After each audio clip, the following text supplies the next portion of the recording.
Welcome to this very special edition of Sports Connection. I'm Darren Joines, Williamson County Schools Athletic Director.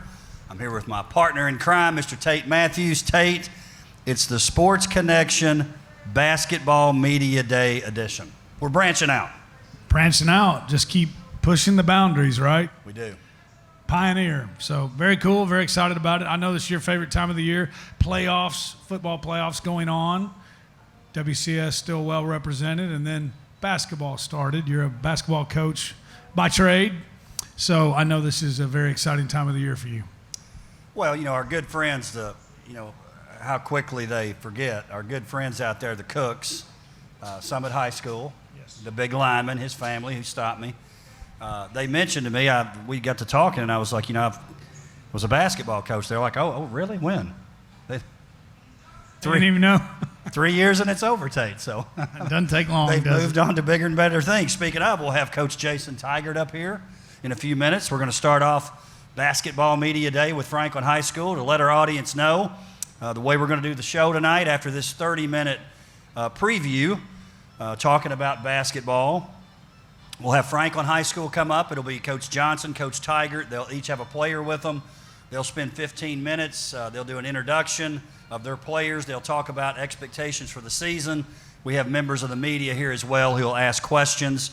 So 15-minute segments. We go Franklin, Centennial, Page, Ravenwood, Brentwood, Indy, Nolensville, Summit, and Fairview. Now, Tate, this is Sports Connection, all sports. We would be remiss not to talk about a few things. Number one, exciting news. AL Cy Young Award winner, Brentwood High graduate, Robbie Ray, and I like talking about next level. Does it get any more next level than a man winning the Cy Young Award? No, that's as big as it gets. I mean, what have you done lately? Well, I won a Cy Young. Pretty cool. I'd say there'll be something put up in the Brentwood baseball stadium, letting everybody know that the AL Cy Young winner went there. So that's very cool, man, and the way he did it is really neat. Well, Brentwood High School, I talk about this all the time. 68 or 69 team state championships and Cy Young Award winners. I mean, it's just day in the life, right? Well, and didn't Logan win Offensive Player of the Year in the Big 12, I think, in volleyball? So, yeah. As Coach Hester likes to say, 68 state championships. Barbara Campbell has half of them, but it's not really true. But fair, but not totally correct. A third, maybe. Hey, a little bit of a bummer, and this is at the time of this show. Obviously, we're coming to you live from Mafiosa's. I want to thank Zach from Mafiosa's for getting this rolling. DP, always getting this set up for us from the factory. So we're excited about being here. We're excited about Lance West being here, WCTV, bringing you this live stream. So kind of hot off the presses, some sad news out of Independence, Tate. Yeah, I guess bittersweet, right? Because you're happy for him if that's what he wants to do. But Coach Scott Blade stepped down today, announced it at 3 o'clock today from the head coaching position of the Independence Eagles, one of the true great ones in the profession. And so he's been doing it a long time now. And as you know, when you go into the playoffs as deep as he does, pretty much every year of his career, you go 4 or 5 games into the postseason. Well, you do that 2 years in a row, that's a whole nother season. So he's been doing it a while. He's ready to step back for a little bit. So it's very bitter and very sad for the Independence football community and us that were fans of that program, but also I'm happy for him. He's got beautiful daughters and a beautiful wife that he likes to spend time with. So happy that he's going to get to do that, but he will definitely be missed on the gridiron. Well, and one of the things that's been fun for me in this position is to really get to know some of the coaches, especially in other sports more. It's been fun getting to know Coach Blade, certainly respect what he does, just to watch him at his craft, so to speak. I feel like just my gut is we'll see him again. That's my gut feeling. Obviously, don't anticipate that happening next year, but when it's in your blood, it's hard to get it out of there, and I see him on the sidelines. Yeah, I think so too. He's still pretty young, so I don't know. You never know. He'll get out. You were talking about how quickly people forget, like the Cooks asking you if you're a basketball coach. I remember when he got here, everybody was talking about this guy at Hillsboro. Man, he's so wide open and he plays so fast paced. And right, y'all remember that. And now he's kind of like, oh man, they play slow. That guy, you know what I'm saying?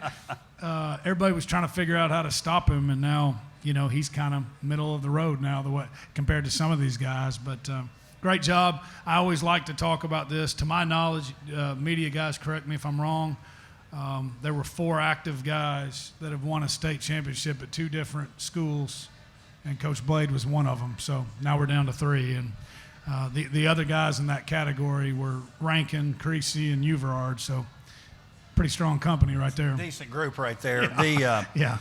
And when you talk about Coach Blade, I mean, maybe we've forgotten a little bit because it's been a few years.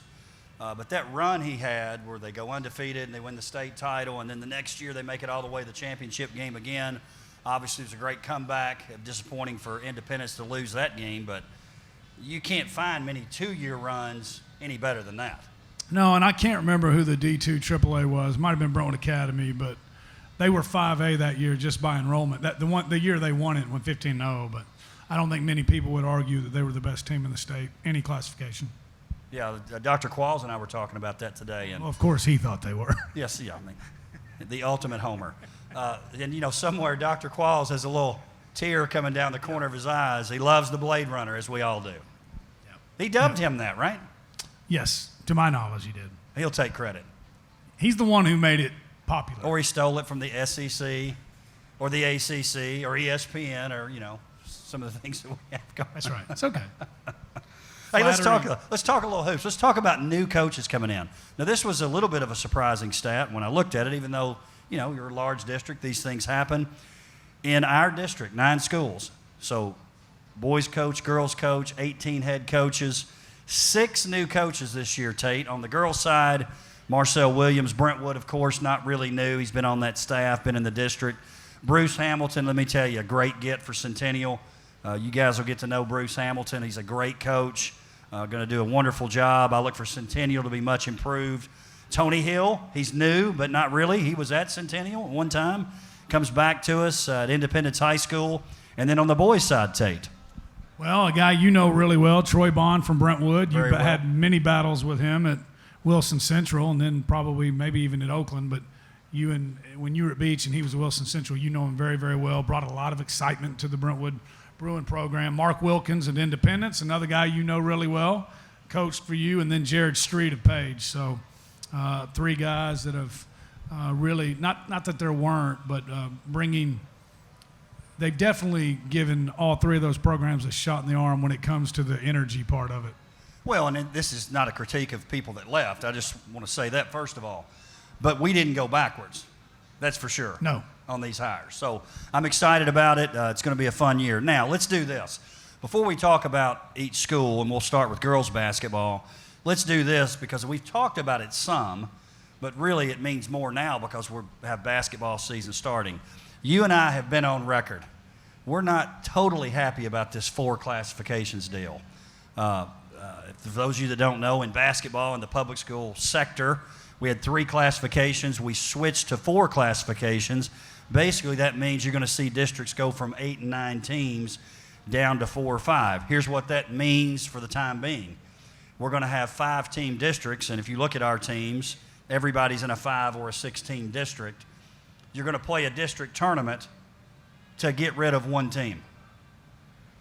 So that's exciting. You're talking about a thrill a minute. We're going to play a tournament to get rid of 1 team. So to determine seeding, I think what will happen on down the road, you're going to see it changed. Either we're going to have 2 teams advance, which I would be for, or you're going to see the district tournament be eliminated and have just a regional tournament. But a lot of basketball, I'm going to tell you this, and I'm not saying our coaches, but in the state of Tennessee, the reason this happened is basketball coaches. And I can say I was a basketball coach. I was totally against it as a basketball coach. It reeks of the everybody gets a trophy kind of deal. And plus, I think what happens too, I'm on a soapbox here and I'm sitting down. I think what happens too is, and I've said this year after year, when you have to explain the postseason to your parents every year, it's not a good setup. Do you agree with this? 100%, but I'm liking, keep going, man. You're on a roll. That's all I got. That's all I got. Well, give me your this thoughts thing about it got derailed, but it's like 9 state championships and in football, man. I mean, come on, right? Too many. And It's too many. The thing about basketball, too, the last time I checked, it takes 5 to play. Football's a little different. You have to have 22 starters. Now, a lot of times that's maybe the same guys on both sides, but it takes a lot more to have a football team. In basketball, you'll see teams, if you look through the rosters here, that'll have 10 and 11 people on the roster. It only takes 5. So even though schools can be different sizes, if you've got 2 or 3 players that can play, you can compete with anyone. Oh, no doubt. And the thing I always liked, you all talked about it when you all made it, and the Brentwood teams made it, and then Paige with the Lady Patriots. You know, it's really, really hard to win a state championship in basketball, right? But that was considered, if you just made it to the glass house, of course you wanted to be there and do well, but that was a big, big deal, right? I mean, there are a lot of great teams and a lot of great coaches that have never made it to there. So that's what I liked about it. Now you're adding a whole nother division. Yeah. And, you know, it's like what we were talking about with 4A, you know, some years. But football, they'll be one of those classes where the state championship game will be a snoozer. But that's okay. It's what we're doing. So it's like you teach your players, right? Got to do it. You got to adapt. This is the hand we're dealt, so let's do the best with it we can. Well, and only one more comment I would like to make. So for those that are out there watching, I know it's a bunch. We got our friends in Gallatin are out there for sure. Yes. They're definitely watching. The camp counselor at Gallatin, we always appreciate your support. Make sure that you don't hang a region qualifier banner. Can I go on mine? Can I go on this? Sure. There's nothing that drives me crazy, and I can say this because I went to two places. I'm not going to mention the second one. I went to Farragut and I went to another one. There is nothing in this world worse than a letter jacket that has a patch on it that says Region 2 3A third place finisher, or just don't put that on the letter jacket. Right? I agree. Charles, you with me on this? Where'd you go to in Alaska? Sandovia, did you all have Region 4A third place tie qualifier? Oh, okay, thank you. It's different. Hey, let's jump right in. So they did that at Farragut. That's why I'm scarred by this. It's no good. it's not good. Let's talk about how we're broken up. So if you're talking about Class 4A, so in District 11, it's now Brentwood, Centennial, Franklin, Hillsboro, Overton. District 12, and these teams obviously match up in the region tournament. Independence, Nolensville, Ravenwood, Summit, Columbia. When you're talking about 3A, you get Page. They actually stayed 3A. And I'm going to argue this. On the girls' side, it's going to be tougher to get out of that region than even being in 4A. You got teams like Livingston Academy, Macon County, Stone Memorial, Upperman. There's some really good teams in that region. So Page stays at 3A. And then 2A, you've got Fairview. They're in a district with Cheatham County, Harpeth, Sycamore, White House, Heritage. So it's going to look a little bit different. And the thing that I hope doesn't happen, but it's going to naturally happen, our games are going to lose a little bit of that rivalry, even though when you have Brentwood playing Ravenwood and it's not a district matchup, it's still going to be exciting. It's the Battle of the Woods, or Wood. But it's not a district game, so it's a little bit different. I don't think you're going to have a hard time them getting up for that one, but Bad example. I do understand what you're saying. And you were talking about Fairview, man. You look at that region they're in, and you didn't mention District 10. They got Loretto and Summertown in there. I mean, that's a tough one. But back to the Region 6, I think on the girls' side, and I believe I saw the Hall of Famer Jay Johnson back there, so you can ask him. I think on the girls' side, Brentwood, Franklin, Centennial, they got to really like District 11. I think they do. I think you're going to see those 3 teams advance for sure. In fact, I'm going to say on both sides, you're going to see them all advance to the region. So we're going to play the old district tournament for this year's region. That's right. There you go. Which will be great. It'll be great. So let's talk about this a little bit. Let's start with girls basketball, and we'll just go in order. And we'll forget regions and districts. We'll just go right down the list. Let's start with Brentwood. Last year, 24-6. District tournament runner-up, lost in the region semis. Lost some players, obviously. Amelia Osgood would be the most noticeable, but a couple of great players coming back. Sydney Ryan being one of those. Caitlin Renzi. Marcel Williams, don't feel sorry for him. They've got a pretty solid squad. Oh, without a doubt. And you mentioned Sydney Ryan, who can she's kind of changed the way basketball is being played around here right now. She can and will shoot it from just about anywhere. And Caitlin Renzi, she's really gotten better. Took a much larger role last year, and she's someone that they're definitely going to be counting on a lot. A coach's kid, and her dad Greg coached her growing up and at Brentwood Middle, so she knows the game. But I don't know. You always say this, and then you look at somebody else. But when you look at Brentwood, I would. You mentioned Amelia and then Sophie Rost and Chloe Wampler. I would say they probably lost as much as anybody that we're going to talk about tonight. No doubt.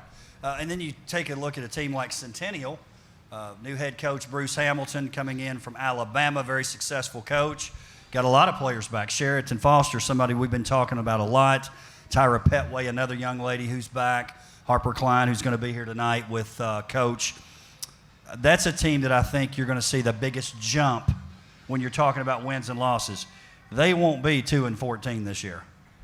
Negative. No, they won't. And we've talked about it. That's a place where they've just been so much turnover with the head coaching position there. If they can ever get some consistency, Coach Hill did it, right? They were a half-court shot away from going to the state tournament. So it can be done. Coach Hamilton's won a lot of games. You can luck into a couple of winning seasons and not be very good. You can't win as many as he did in Alabama and not know what you're doing. So I'm with you. They've got the easiest record to have a big jump from, but I think you're right. They will, because they only won 2 last week. But I think you're right. They'll have the biggest jump of anybody. A team that we were excited about last year, and good on Coach McGowan, who works hard and had a team that was 20-9 last year at Fairview, lost in the region semis to Creekwood. A little bit of a disappointment for them. They dominated so much during the season and maybe exited a little bit earlier than they wanted to. I've got some key pieces coming back. Summer Anderson, Riley Dillingham, Mary Jane Kenton, Casey Mullins. The loss of Kelsey Gossage is going to be tough, but I expect them to have another great year. Franklin Admirals, Coach Jay Johnson, who's here. They'll be first up here in a few minutes. And again, it's Sports Connection live from Mafiosa's in Franklin. Thank you to WCTV and Lance West for live streaming this thing. But Franklin will be up here in just a few minutes to talk about their team. Another team that I think can make a jump, 10-16 last year. Very competitive. Played really well, especially at the end of the year. Players returning like Jean Costello, Amy Elliott, Lila Gardner. Now, Independence, Tate, is a team that has 2 new head coaches on the boys and girls side. Talk about the return of Tony Hill, and again, I think it's another team you're going to see jump. Well, yeah, 3-21 last year, so that's going to go up, and you talked about it.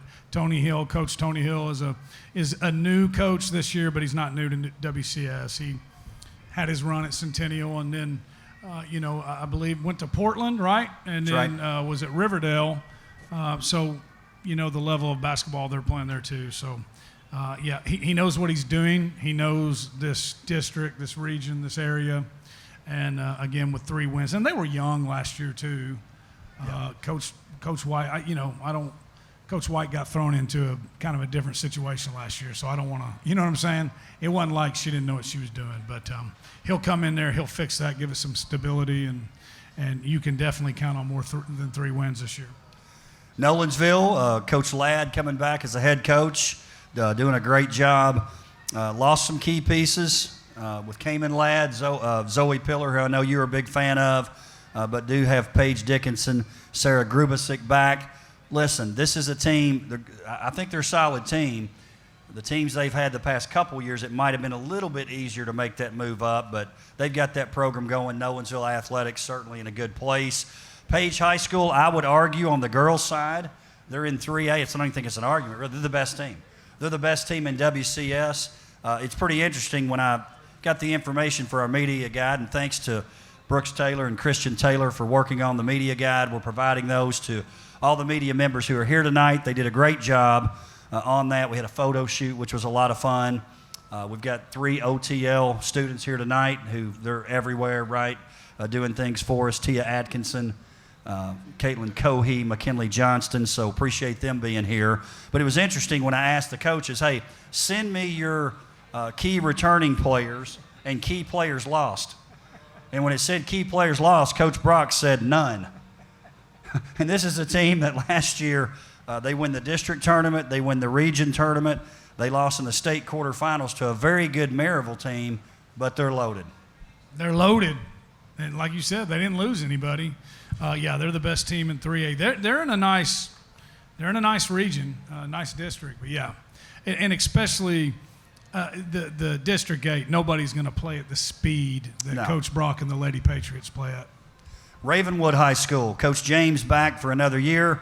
Lexi Erickson, who had about 7 years of eligibility, she's finally gone. But we've got Elizabeth Flynn, Reagan Grimes back, so look for Coach James and Ravenwood to still be a very competitive team. 13 wins last year, lost in the district quarterfinals. They're going to move on to the region this year for a lot of reasons. Obviously, there's less teams, but I think they're a quality team that'll move on. And another team that I think is going to make a jump, Coach Wild and Summit. They had a nice season last year, lost in the region quarterfinals to Hillsboro. They were 17-11. I look for Summit to make it to Murfreesboro. I think that's a safe bet.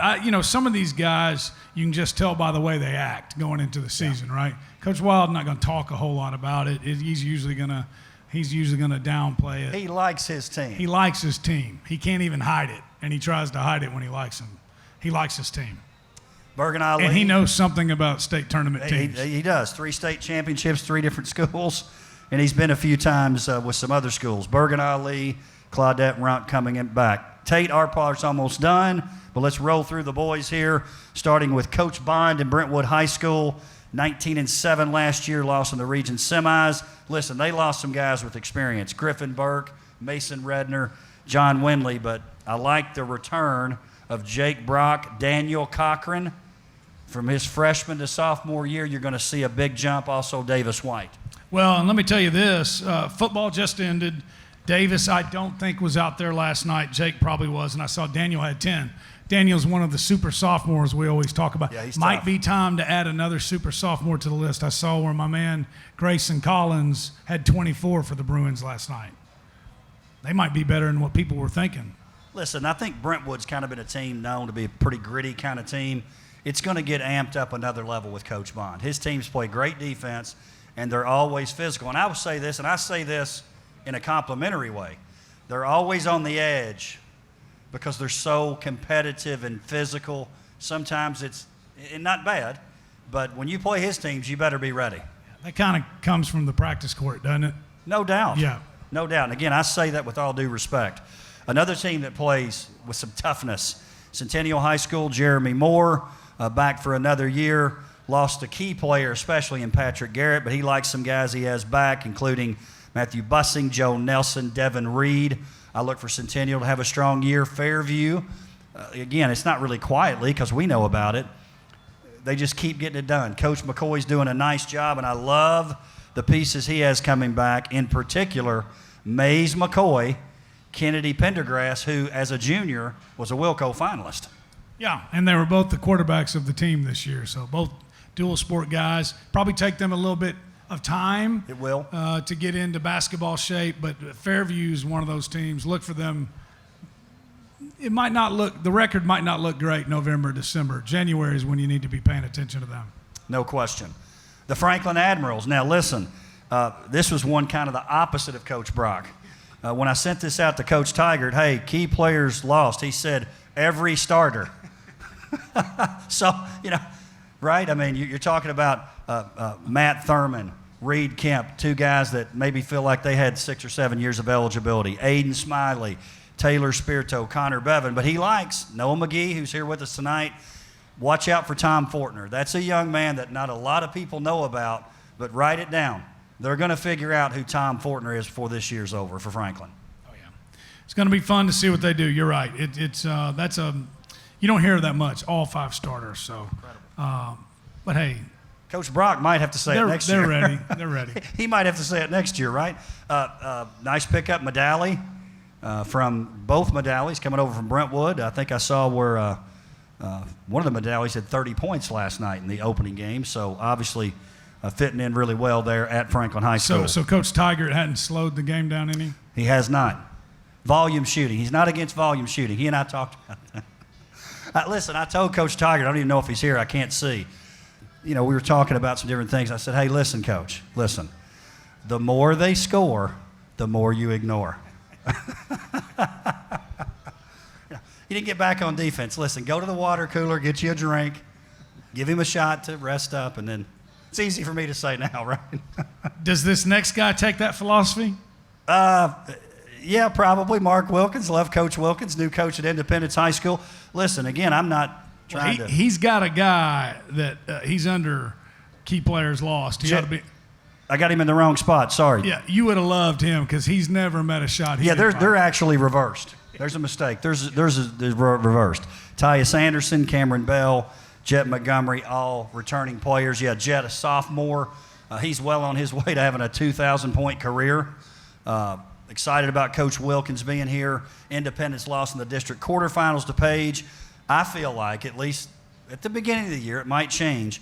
If you're talking about Williamson County schools, my personal opinion, the two best teams, Ravenwood, Independence, at least as the year starts. I think it obviously can change as the year progresses. But I think starting out, those are the two best teams. Any thoughts about that? I think Brentwood thinks they got something to say about it. And Franklin, I mean, all of them do. Everybody does, right? Nolensville, again, they're moving up. Coach Babington's back.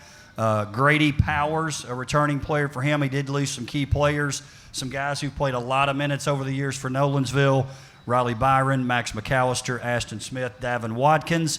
The Page Patriots, you mentioned new head coach Jared Street. They had some big losses with guys graduating, in particular Jaime Hernandez, Thomas Seaman, but they do have Pierce Brule back. And I do think for the boys team, with the youth that they have and where they're at in their program, being in the district and region they're in is probably better for their team right now. And then when they move back to 4A in a couple of years, they'll be ready for that. No doubt. Yeah, this is where this worked out really, really well for them. Ravenwood High School, Patrick Whitlock, the dean. Coach Johnson really is kind of one of the deans, but he had time off and came back, so. Yeah, but he's on the girls' side now. That's right, but I'm just saying in the district as a whole. Patrick Whitlock is the longest tenured coach in the district. Correct. So Coach Whitlock, 18-10 last year, district tournament runner-up, had some great battles with Franklin, lost in the region semis to Cane Ridge. Lots of key pieces back.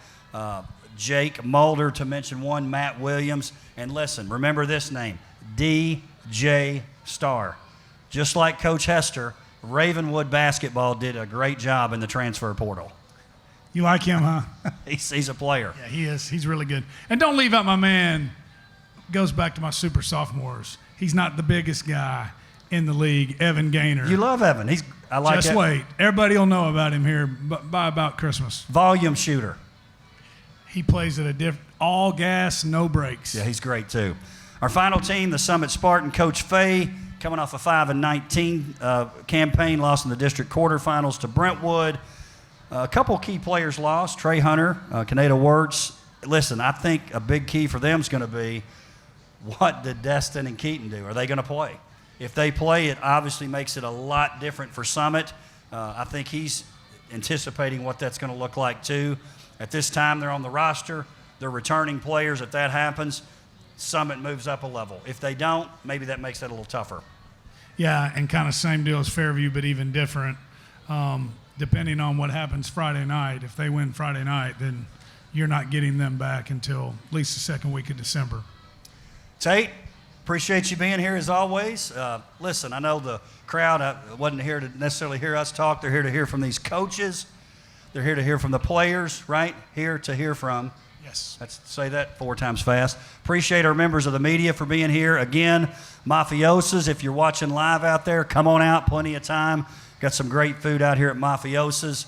Also, WCTV, Lance West, coming through for us again. Hey, he stepped in on that game day at Ravenwood when we needed him. Came up big time for us, so Lance, we appreciate him as well. Working overtime too, man. The guy, Lance never disappoints. Hey, we're going to take a quick break, and we'll have Franklin High School up at the desk when we return. Again, we're live from Mafiosa's in Franklin. We are back at Mafiosa's for Basketball Media Day. First up, we have Franklin High School. We have Coach Jason Tigert, head boys coach at Franklin. We've got Jay Johnson, head girls coach. The way we're going to do this, much like our football media day, we'll start off, we'll have Coach Tigert, Coach Johnson introduce the players that are with them, and then they will give a little preview of the season, sort of their expectations, and then we'll take questions from the media.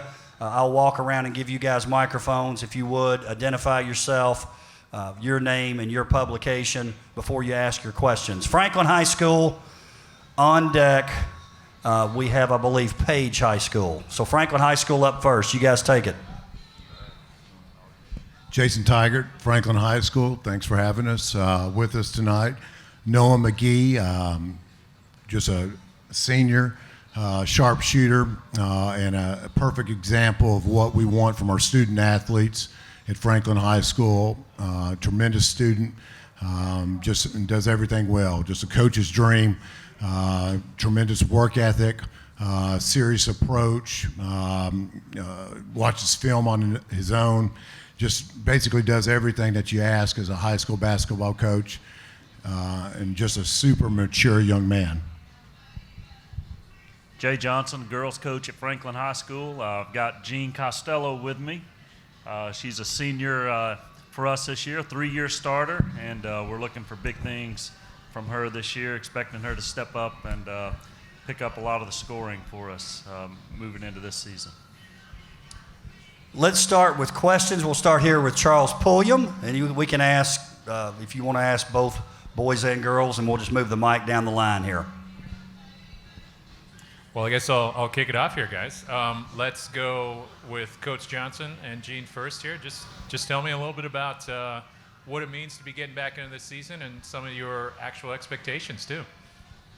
Well, for me, like you said, first of all, I'm glad to be back. It was so nice to have a game last night under normal conditions, so to speak, and we're really excited about getting started. We're going to have a new look this year. No doubt. I'll only Coach Hahn told me to stop saying her name so much, but Kate O'Neill graduated, and that's some big shoes to fill. It's a lot of points out of our lineup, and we're looking for several people to step up and fill that role. I'm really excited for this season because we know that we have a challenge in filling Kate's shoes because she was such a big part of our program. We have a few girls coming back I play with them in Grassland, and I'm really excited. We have really good chemistry with our team. Everyone likes each other, and I'm excited. Going to the guys' side, obviously one of our big topics talking about coming into this was you're one of the few teams, I think, where you lose an entire starting 5. Coach, how do you approach the season like that? Well, that's why you have a JV program. That's why you got 9th grade programs. That's why you practice every day. And the thing is, we have taken our program and we treat everybody and try to develop them throughout their time at Franklin High School. And so these guys have been through battles, and we lost huge production, but these guys have been waiting patiently. They've been battling, and the thing is, I know maybe we're not picked to be at the top of the standings this year. You've got great squads, and Brentwood's got a tremendous team, and Centennial has high expectations, and I don't know where everybody's picking Franklin High School, but I know these guys believe that we can compete. We have a great approach every day in practice, and I think we just are a team that we had a good summer and continue to get better every day. Well, obviously as we lose our 5 starters, I think it sets us up because we got to learn from them. I got to play behind Reed, and he's a great player. I got to guard him in practice every day. He improved my defense. My defense has been the best it's ever been. But I think it doesn't change the fact that we're still planning on trying to go district back-to-back champions and trying to win region and then make a state run. So that's the goal at the end of the day, and try to win as many games as possible and do it together as a family. So yeah. Coach Tigert, this is Chip from the homepage. Jack Medley, I think, had 27 points in the opener. What did you think made him so effective, and how much of a big role is he going to play for you this season? And no doubt he's going to be an impact player. He's a big body that can score the basketball. People talk about the scoring production from last night. He also had 14 rebounds. And so we're really trying to challenge Jack, not only to view himself as a scorer, but how can he help in other ways, and can he be a player that rebounds the basketball? Can he defend positions 1 through 5? And can he make those kind of blue-collar plays that we demand out of all our guys and win 50-50 balls, dive on the floor? In today's film session, we identified a lot of those ways. So, he's got tremendous upside, and we just hope that he continues to embrace other aspects of the game, and we know he will. And no, I think you guys had 10 three-pointers the other night. How important is the three going to be? And it seems like we see this every year from Franklin, shooting a lot of threes. Well, yeah, no doubt. I mean, that's, the game is definitely moved that direction, and we feel like with Noah here, we've got one of the best shooters in the league, and so the three ball is always going to be a big part of our offense at Franklin, and it's one that we feel confident in positions 1 through 5 being able to knock that thing down.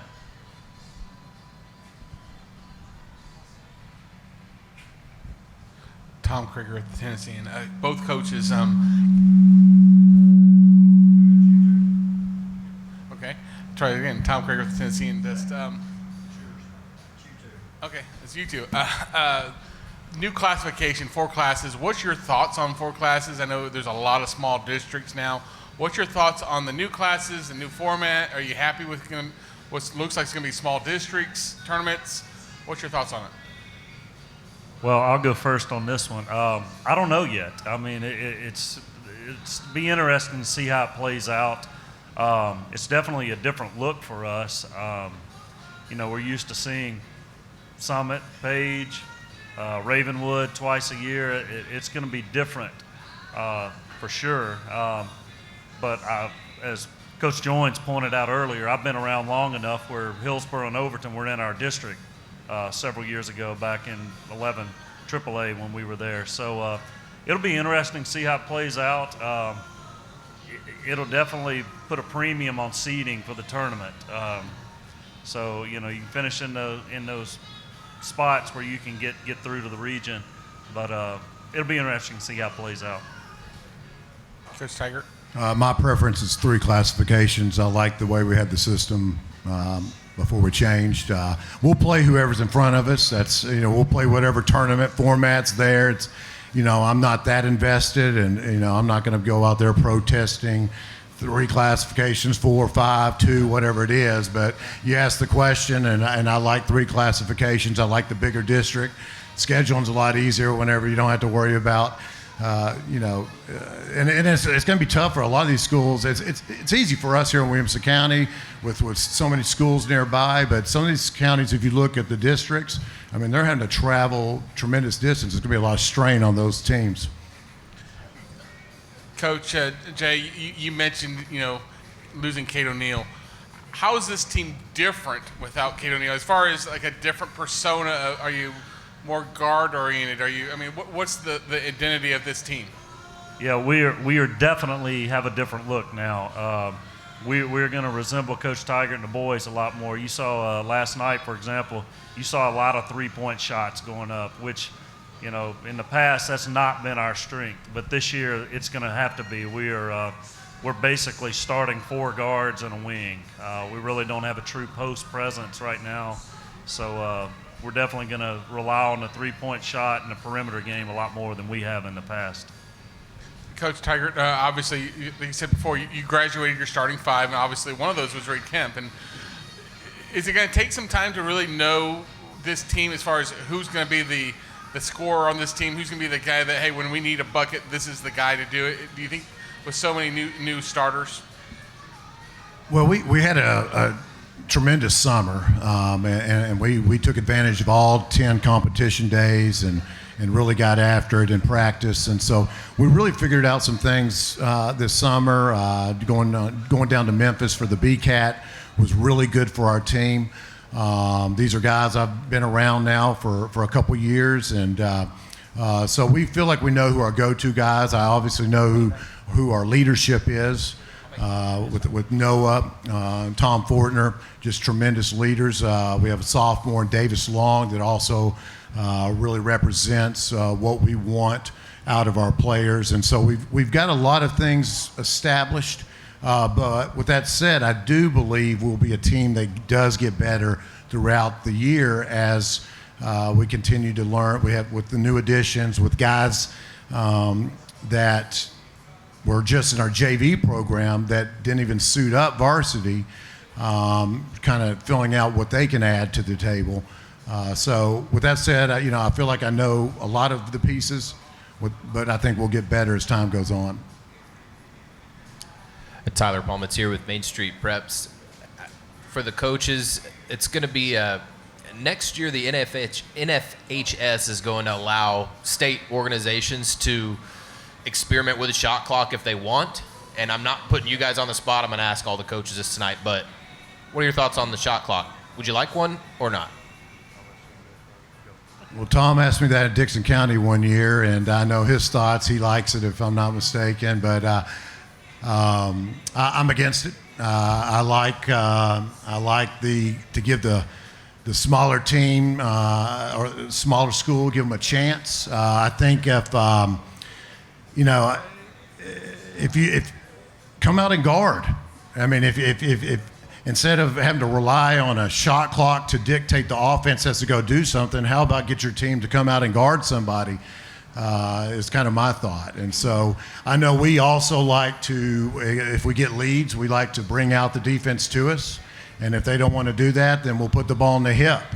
And I don't have a problem with that. And with the shot clock, that would alter at least my approach to the game. But that's just that's my opinion. Noah, you got an opinion on that? I'll just play with whatever. I don't care. Like, shot clock or not, I'm going to play. I've got strong feelings about this. I always say basketball is the best game out there. And I hate when there's rule changes that try to make the college game like the pro game and then make the high school game like the college game. I think they're three distinct levels of play, and I like the differences in those. And I never do like rule changes where you try to, again, turn college players into pro players and turn high school players into college players. Like I said, it's the greatest game out there. Leave it alone, and let's just play. Thank you, Franklin High School. Good job. Good luck this season. Next up, we have Centennial High School, and on deck will be Page High School.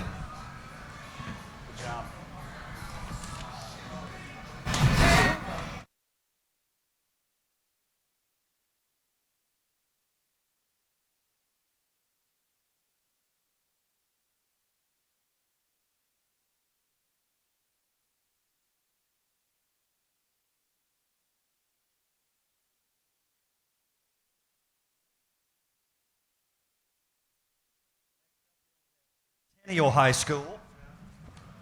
Recap from last year, Centennial High School girls team, 2-14. First-year head coach Bruce Hamilton, who comes to us from Alabama. We're excited about having him in the state. On the boys' side, 15-12.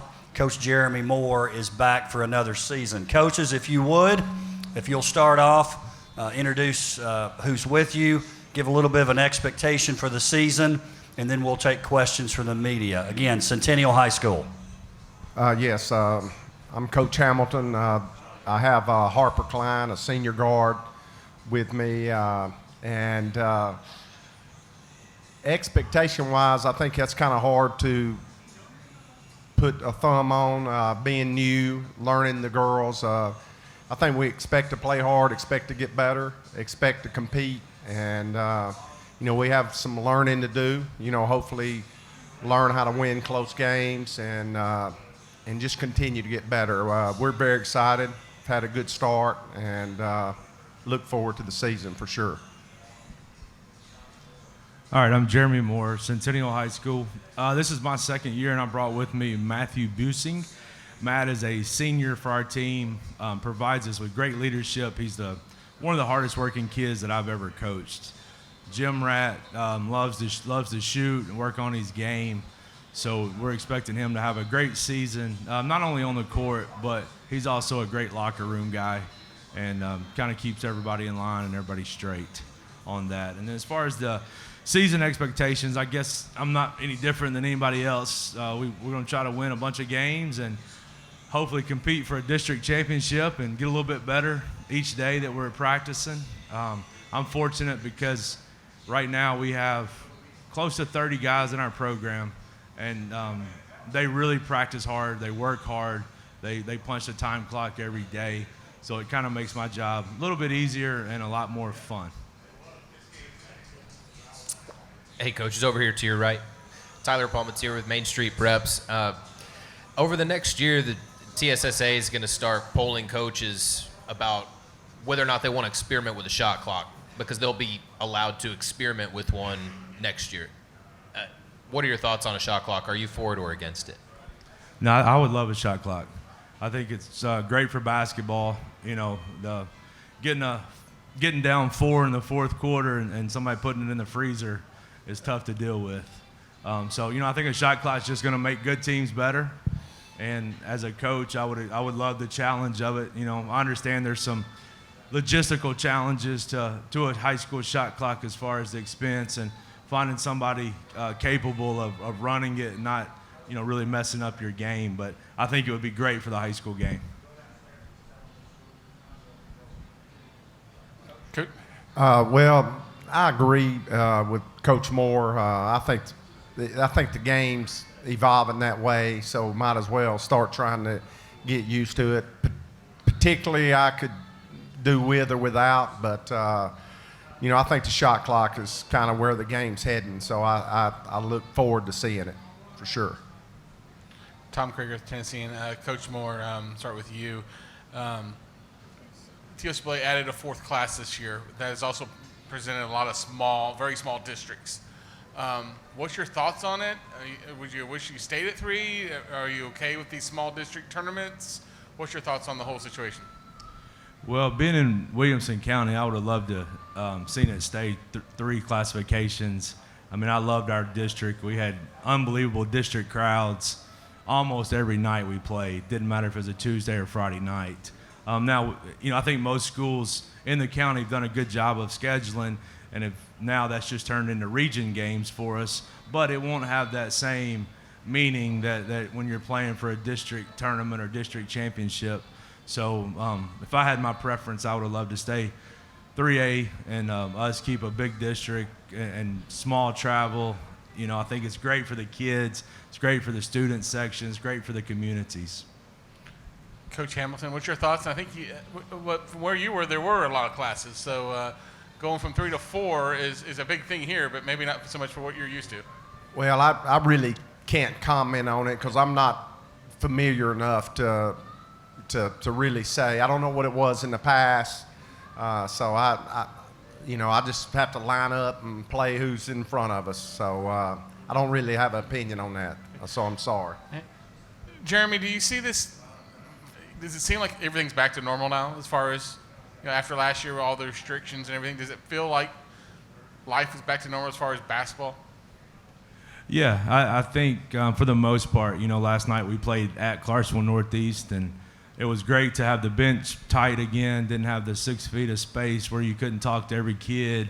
You know, after the hard-fought game, we were able to shake hands with the other team, and you know, I think that's a really important lesson that we've got to teach these kids that we had to get away from with COVID. But for the most part, I feel like, you know, we're back to normal.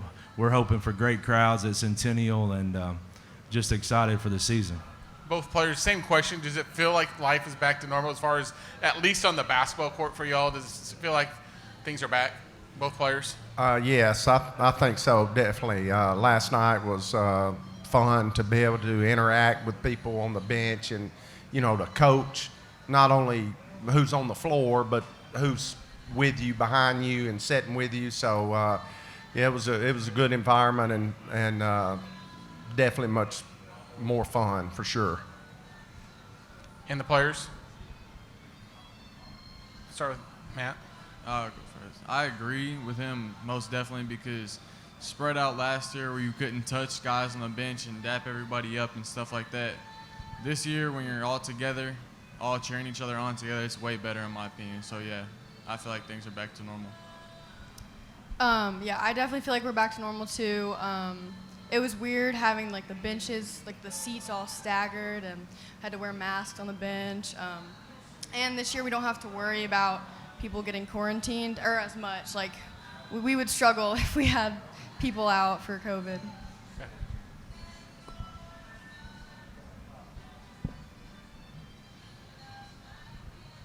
Chip from the homepage, Coach Hamilton. How much do you have to kind of like change the mindset? Is that one of your big objectives this year, to get things headed in the right direction?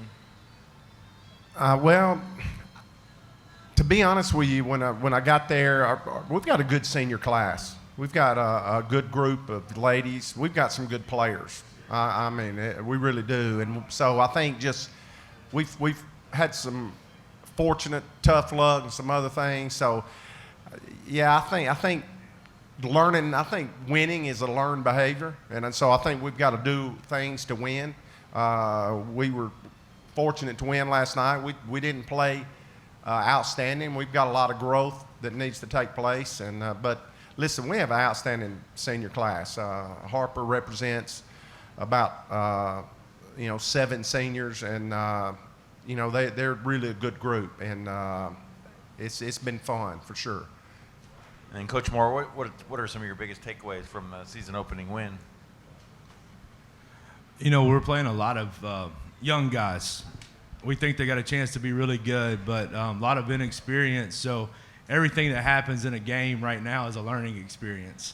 I thought we did a really good job defensively, but we had a hard time putting the ball in the hoop.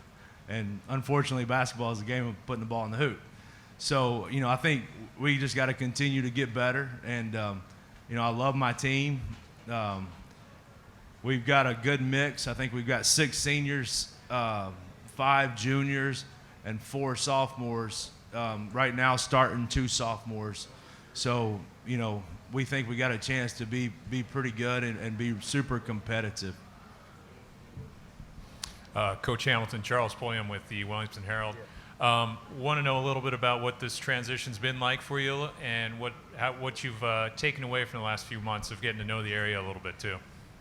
Well, obviously this is a beautiful part of the area and a great place to be. I've really enjoyed Centennial, but most importantly, I really appreciate the young ladies and how much they, I think, have appreciated the time we have put in, and it's fun to come to practice. I wish we were a little more consistent in what we're doing, but it's been a wonderful experience. It's been a long time since I was at my last school for 16 years, so it's kind of been a long time to dabble in this, but this has been very fun, and I love what I'm doing, that's for sure. It's great, and we look forward to the season.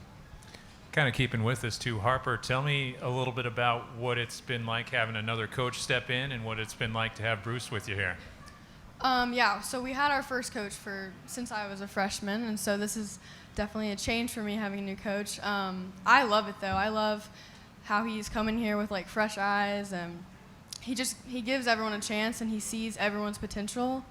And he's just also the funniest coach I have ever had.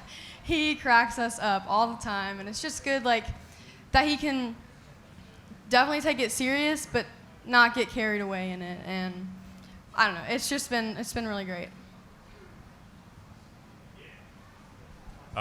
Lastly, Matt, thinking a little bit about this season and coming into this, I know we chatted a little bit about how the new districts are shaping up and everything like that. What are some of your thoughts coming into this new setup here? Me personally, I don't really mind whether either or, because I'll play anybody in front of me, but I did like it how we had it at first, because we had a lot of rivalries in that region and district. So, yeah, I like the old way, but I'll play anybody in front of me. This is Brad DeShiel with Dash to Sports, voice of Independence High School Athletics. This is for the players, Matt and Harper. Just briefly give me you're both seniors, looking back over your careers, like, in high school. Give me maybe your highlight moment, something you did, something the team did, when you look back and you'll remember and you're like, 5 years from now, you're like, yeah, that was a great game. I like how that played out for both of you, please.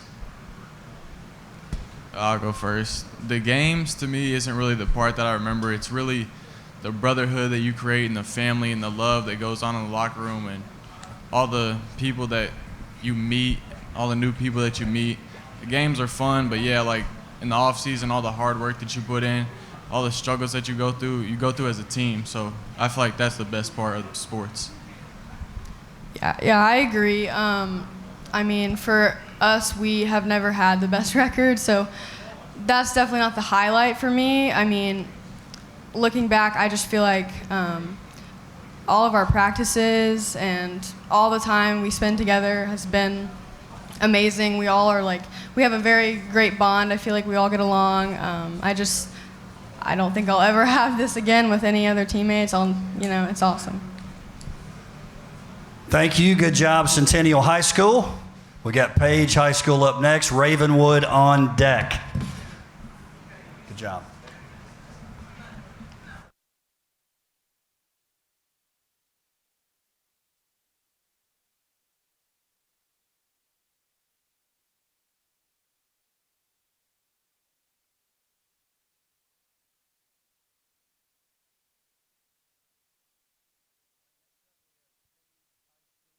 Ron Brock of the girls team. We have new coach in our district, Coach Jared Street of the boys team. Coach Brock, 22-7.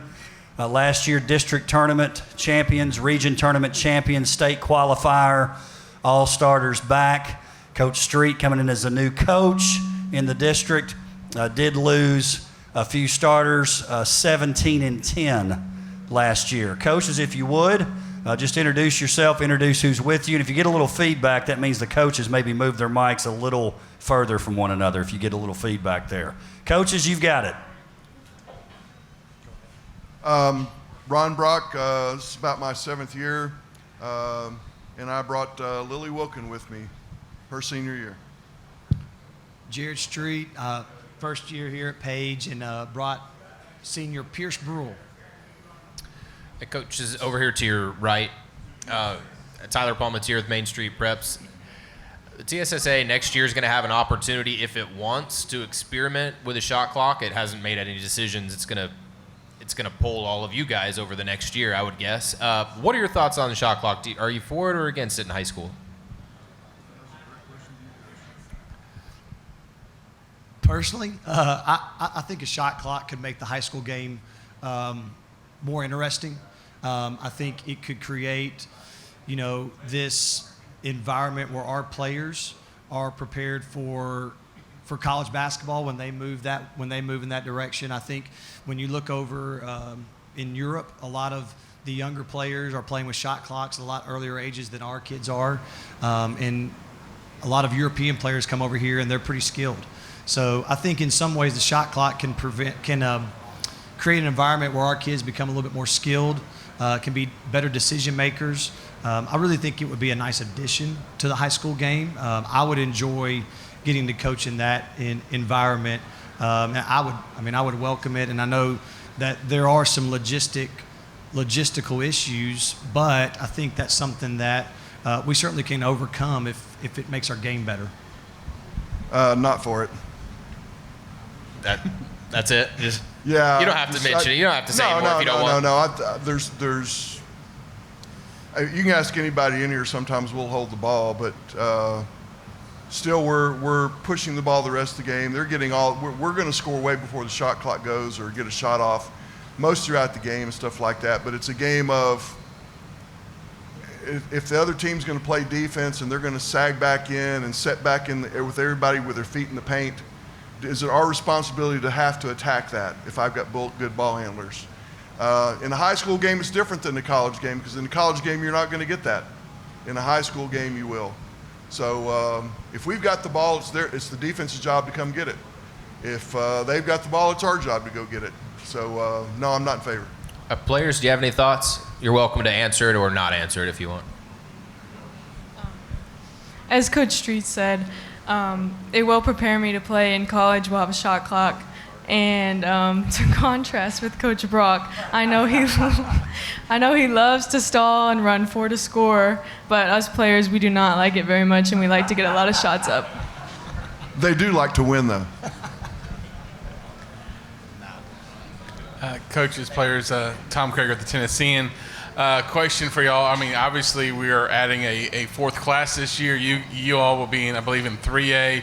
What's your thoughts on the new adding a class? It looks like we have a lot of smaller districts, which maybe small district tournaments, whatever. I think you guys for your region, I think would be going like clear up to the Upper Cumberland. So probably some added travel there. I mean, what's your thoughts on the added classification?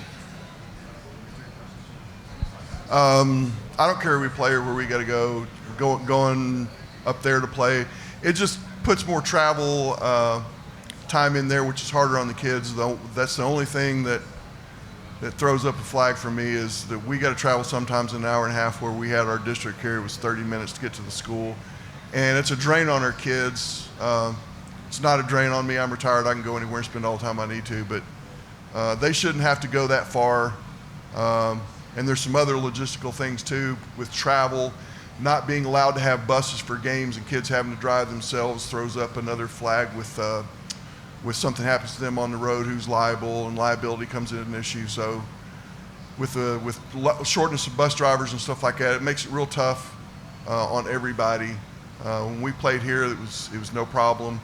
And as far as the district sizes are concerned, here we had 9 teams, which didn't allow you for much outside of the district. Now, with just 5 or 6 teams in the district, it gives us more opportunity to schedule different things and different opponents, whereas before we scheduled 2 other teams and that was it.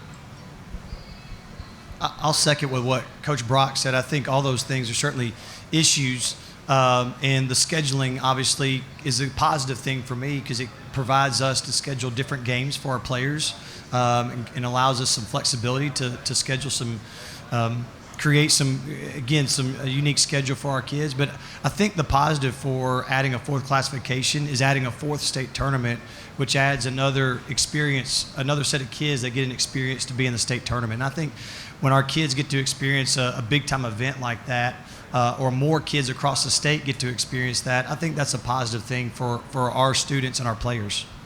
Coach Brock, last year you all went to the state tournament in 3A with everyone. Now you're in 3A with a 4th class. I think you return just about everyone, or you return everybody. A lot of people have pegged you all as one of the top teams in 3A. What do you think about going into this season with as one of the top, looked at as one of the favorites to get back to Murphy Center?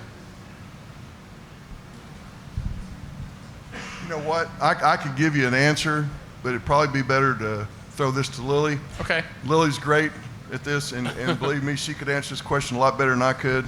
Okay. So I'll let Lily answer, and you'll get a true look at what the team thinks. All right. I was talking with my dad earlier today, and he told me a really good quote. He said, the past doesn't guarantee anything. We did well in the past, but we still have to work hard and still have to put the time in. And it'll be a completely different experience, but I hope we will get to do it again. Players, with you guys, in the past we've had an all Williamson County League plus you had Dixon as well. Different now, not being in the same leagues of like pay, not having Brentwood, not having Franklin, not having Summit. How different is it for y'all not really having essentially an all Wilco league? Sure, yeah. It's pretty different this year. Our schedule looks a lot different, but we look at it as just another chance to go out and create new rivalries. So that's really what we're looking for. So we have 5 returning seniors this year, so we're really excited to build new rivalries and play new teams. And Lily, what about for you? I mean, you've grown up playing the Brentwoods of Lily. You've grown up playing Brentwood and Franklin and all these Williamson County teams, and not having them at the same district tournament is going to be a little bit different for y'all. Well, we still play Brentwood this year, so that'll still be a pretty exciting game. And the past years, the district teams have changed every year. Like, we're losing and gaining players, so our rivalries kind of change every year. But we're still excited, like Pierce said, to make new ones and see what the future holds. And Coach Street, what are your hopes for what do you feel like this team is capable of? I tell you, this team, I really love coaching them. I think as coaches will attest, that's a big first step, and really like our team. This team, we do have 5 seniors, but in some aspects, we do have some inexperience, and so it's going to take our team's going to develop throughout the year, and so I expect our team to get better every day. I expect our team to use each game as an opportunity to grow. They've already demonstrated that every day in practice, and so this team is a really coachable team. We've got some high basketball IQ, and so that makes it fun to coach, and so I think this team will be better by the end of the year because of how much they're locked in and how much they just want to make this a great season. Coach Brock, Charles with the Williamson Herald here. Want to know a little bit, I know you passed the mic off over to Lily there, but to be in your position to have everybody coming back from that history-making team of last year, what are you most excited about going into this year then with that group?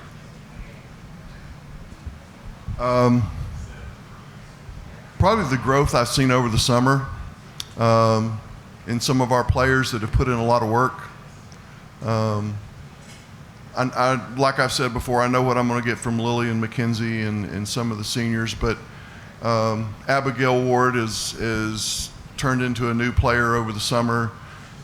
She's doing things you wouldn't expect of her before she's a 3-year starter, but you would think of her, most teams would think of her as a role player. She's turned the corner and she's no longer a role player. She's somebody that you're going to have to contend with every night. Braley Buschmann who's a junior, really matured over the summer, which she didn't have last year, and is lighting things up, and she's another one that you've got to contend with. So anytime we can do something like that, and then our post players, our sophomores from last year that are juniors this year, last year they were coming in as really freshmen because they didn't get the summer, they didn't get the preseason to work. This year they've got all of last year plus the preseason and the summer to put in time and work, and you see a lot of growth from that. Our backups are just as easily can be plugged in to start. Brooklyn Burrow is playing real good. I think she was 2 for 2 the other night, and she plays real aggressive, hard defense, plays good defense. And even our third post player could start for most teams, and she's a senior. That's Jenna Geiswitz, okay? MC Pike, who's another sophomore. She's a junior this year. I think she's grown 4 inches. Now, she hadn't, but she seems like it. She's at least 6 feet tall now. She got hurt this summer, so she didn't get all of the summer, but I'm excited to see them put it all together here toward the end of the year with all the growth that's happened. And we have a tremendous group of freshmen that are willing to push our varsity players. Seeing them out there and playing and growing, I'm just watching them and enjoying their growth and maturity, and they're a real tight team. That's fun too.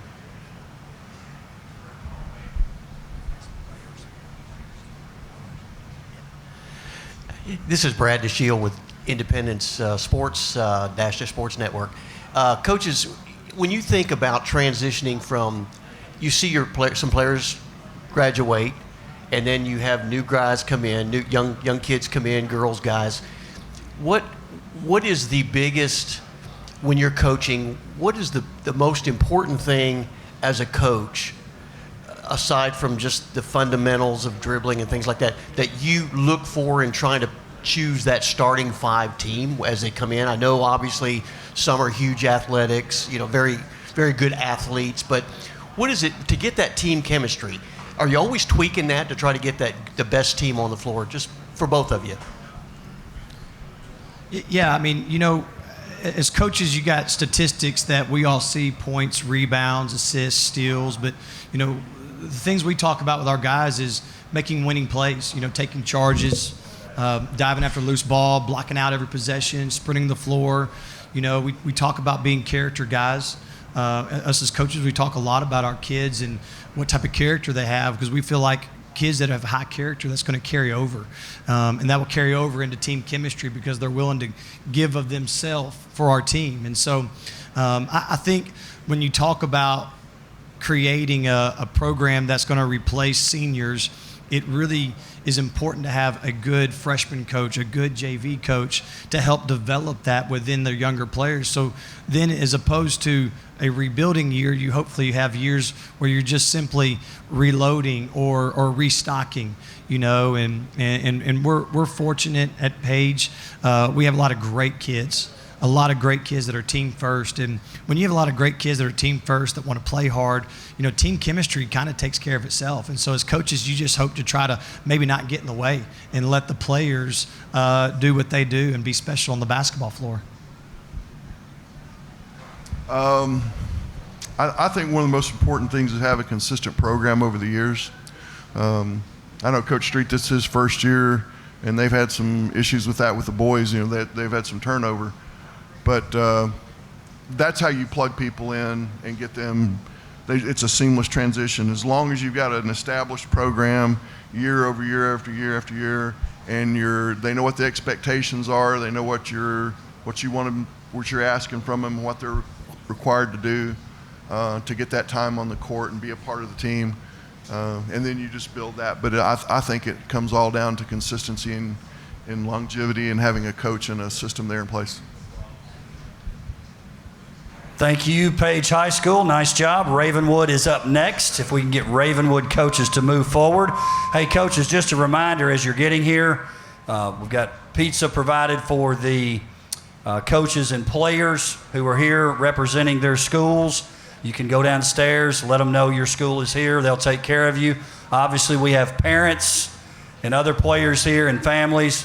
Please place those orders. Great food here at Mafiosa's. Want to thank them for being here. Ravenwood, if you guys will have coaches in the middle, we'll have players on the ends. We have Coach Andrew James, girls coach, Ravenwood High School, 13-10 last year, lost in the district quarterfinals to Summit High School. On the boys' side, the dean of coaches in Williamson County in terms of basketball, in terms of years coaching, although Coach Johnson now can make an argument for that too, from Franklin High School. 18-10 last year, district tournament runner-up, lost in the region semifinals to Cane Ridge High School. Coaches, if you would, introduce who's with you, and also give some expectations for the season before we take questions from the media.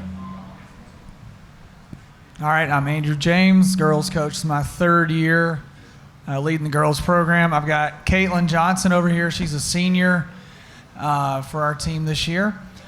I'm really excited about our team. We've got a lot of good pieces. We're going to have some new faces playing. We've got 4 great seniors in Caitlin, Reagan Grimes, Claire Novak, and Sniggy Nariñanas. And we're really excited about this team. We've had a good start to our our scrimmages and things like that, and it's just a great group of kids that I'm excited to coach this year. All right, I'm Patrick Whitlock, 16th year at Ravenwood. I got Jake Mulder, our senior forward here, who really just epitomizes everything we would look for in somebody to represent our program. Great student, great kid, hard worker. Has really elevated his game over the last couple of years and deserves the right to be considered one of the better players in our not only our district but in Middle Tennessee. Very excited about the season, 18-10 last year. Had a good season. In theory, we're returning 4 starters. Very excited about our prospects for this year, and we're just ready to get going. Coach, Chip from the homepage. Coach Whitlock, as the dean of the district now. What are some of the biggest changes that you've seen in the district and the game itself?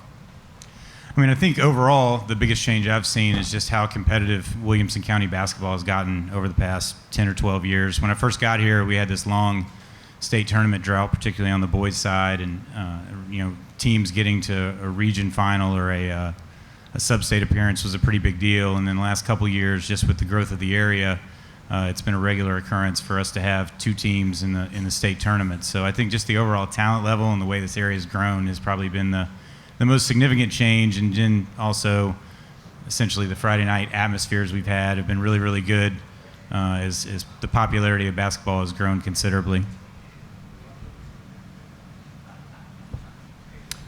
Over here, Charles with the Williamson Herald. Jake, want to know a little about your expectations for the year? I mean, tell me a little bit about it. Obviously, Coach saying some good things about you getting started here, but what are we going to see from the Ravenwood basketball team? We started off good last year, and I think that's going to carry on to this year. We got a lot of returning guys, and I'm really looking forward to what we can do this year. And we really have a brotherhood in the team, I feel like. And we talk about toughness and winning plays a lot. And I think if we do everything we need to do, we have a good opportunity to go far. And on the same side, tell me a little bit about the girls' side. What are some of your expectations on the year? Like Coach Jim said, we got a really good group of girls, a lot of talent, and I think if we put it all together, we can go pretty far.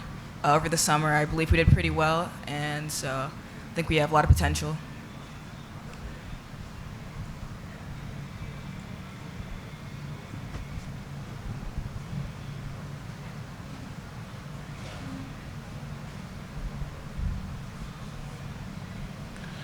Hey, coaches. First, Coach Whitlock, can you talk about? Heard a lot of stuff about a newcomer, new to the state. Can you talk about him and what he brings, and then also can you guys talk about the added classification this year, 4 classes? What's your thoughts on it? I know it's provided a lot of smaller districts. For you guys are still okay, but a lot of districts maybe added travel. What's your thoughts on that? And then can you talk about your newcomer? Yeah, so DJ Starr is our newcomer that transferred in from Normal, Illinois. I know it sounds probably a little un-PC to say this, but COVID has been very good to us. We've got a lot of kids moving to the area just across the board, football, basketball, etc. DJ is a dynamic player, but when I sat down with him and talked to him for the first time to kind of get a feel for who he was as a person, his biggest concern was being able to play on a good team. And the team he came from is not the team we have. We have a lot of good players around him, and really the success this season is going to be how does he complement those guys and how do our guys complement him, because we have a lot of good guys that were already coming back. So we're still working on the cohesion and the chemistry with him in the lineup, but he's a dynamic player and a kid that can score the basketball off the dribble and got some toughness, but like all players, he has things that he needs to improve on. In terms of the classifications, it's interesting. We heard for years from our Coaches Association that this was the right move to go to 4 classifications, and everybody seemed to be for it. And now that the lines have been drawn up, you can't find a whole lot of people that are really happy with it. I don't see a lot of purpose in playing a district tournament to eliminate one team. And our view really is more looking at it from kind of a region standpoint. We're playing almost everybody in our region twice, keeping a lot of those Williamson County rivalries live. We'll see how it shakes out. I think, giving more kids an opportunity to play in a state tournament is a good thing, but I would prefer our bigger districts and the way it was. Coach James, for you, your thoughts on the new classification setup? Well, I'm really not a fan of the small districts. Obviously, I know a lot of coaches have talked about it did make scheduling a lot more difficult for us. I like playing in a big district. Just makes it a little bit more competitive, and like Coach Whitlock said, I mean, you got 5 teams in a district. It seems like there should at least be 7 or 8. So I mean, as far as going to 4A, it doesn't really matter to me, honestly, but I do wish we had bigger districts. Coaches, Tyler Palmatier from Main Street Preps. I'm polling all the coaches tonight about a topic that has been talked about a lot in high school basketball. The next season, if the TSSA wants, it can experiment with a shot clock by national rule. what are your guys' thoughts on the shot clock in high school? Are you for it or against it? I'm 100% for it. I think from a coaching standpoint, it adds a lot of strategy to the game. I think one of the consequences of adding the shot clock that a lot of people don't talk about, the scores will actually probably go down. Shooting consistently with the shot clock running down and putting that kind of pressure on kids is something they're not going to be used to. But I think from a strategy standpoint, at least with a college background, I'm definitely all for that being added to the game. I would be fine with it. There's part of me that still wants to keep it the way it is, just because to make that distinction between high school and college game. I mean, I have benefited from us not having a shot clock at times. I've also been on the other side of it. So I'd be fine with it. It really doesn't make any difference to me. The style that I want to play anyway, I don't want to take 40 to 50 seconds off the clock to get a shot unless we're trying to hold at the end of the game. So I'd be fine with it, but I'm not really very opinionated about it, honestly. Sure. Jake, Caitlin, you're free to answer that question as well if you would like. What do you think about having a shot clock in high school? I would be 100% for it. I honestly think it would make the game a lot more fun, and it would cause some changes in what teams do in the game, and I would be excited if it was implemented. I think it'd be interesting. It takes some time to get adjusted to, I think, for most teams. But our style of play, I think we like to get off quick shots, so I think we would benefit from it. Thank you.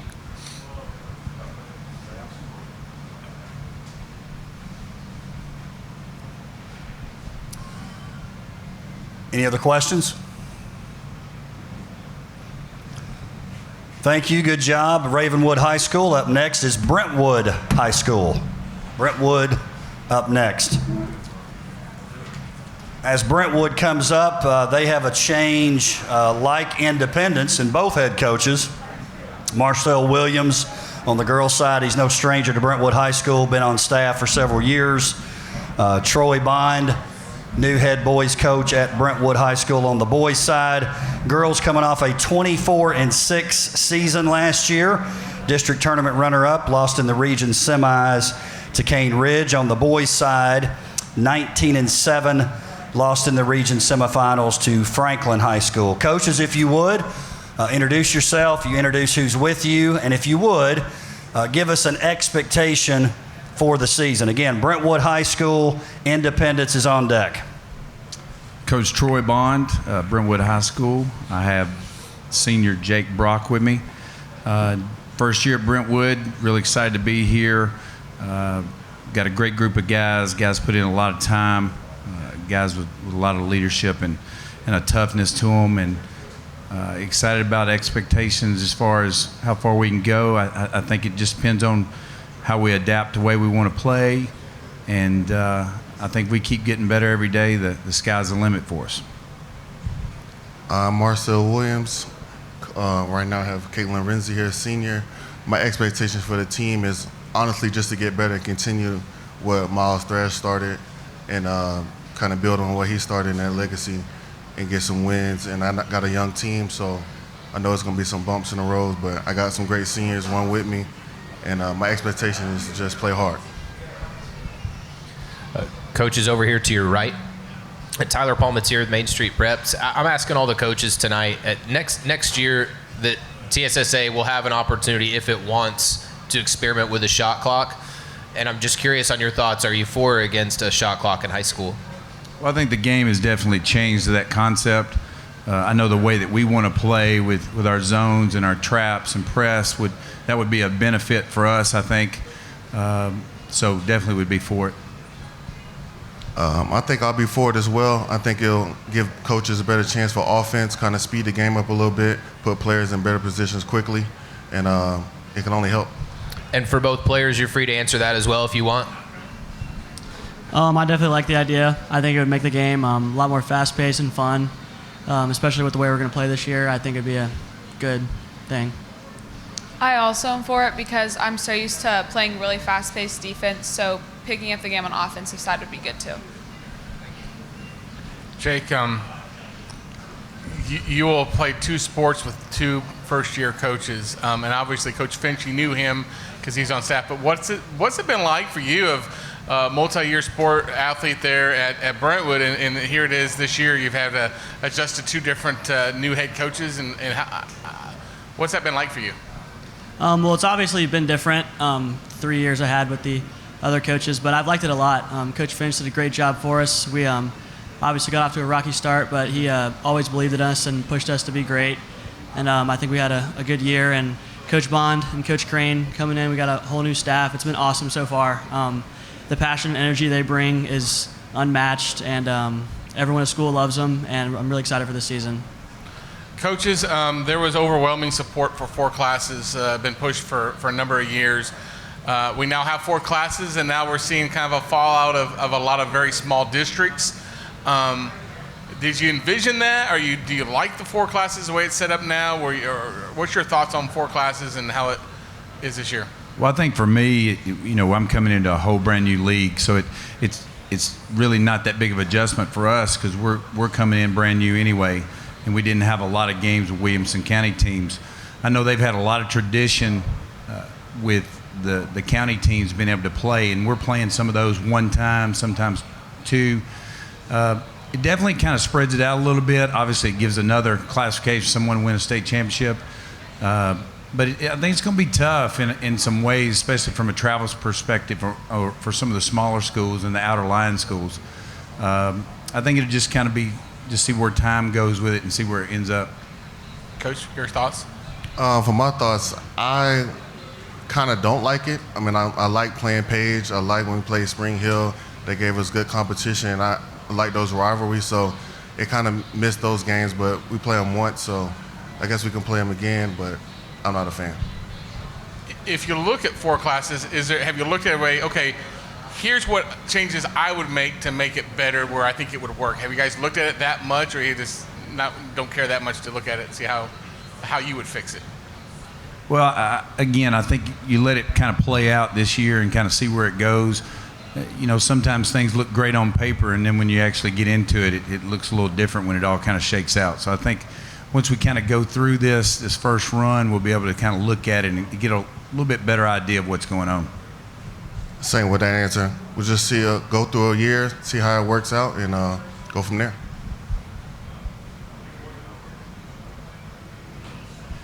Chip from the homepage. Coach Bond, Grayson Collins at 24 in your opener. What do you think made him so effective, and what can we expect from him this season?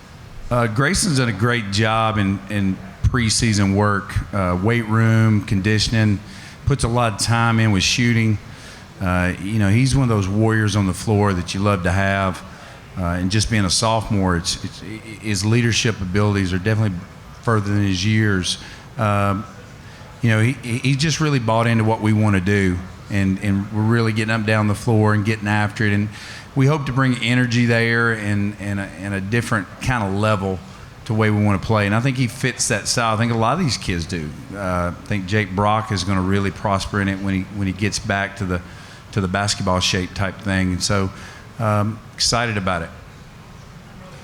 Coach Williams, Caitlin, want to know a little bit about just the team makeup. I mean, obviously we've seen a lot of Amelia Osgood for several years here. She's kind of dictated what the Lady Bruins do, but what are we going to see from this team? What kind of team makeup, what kind of identity do you guys have?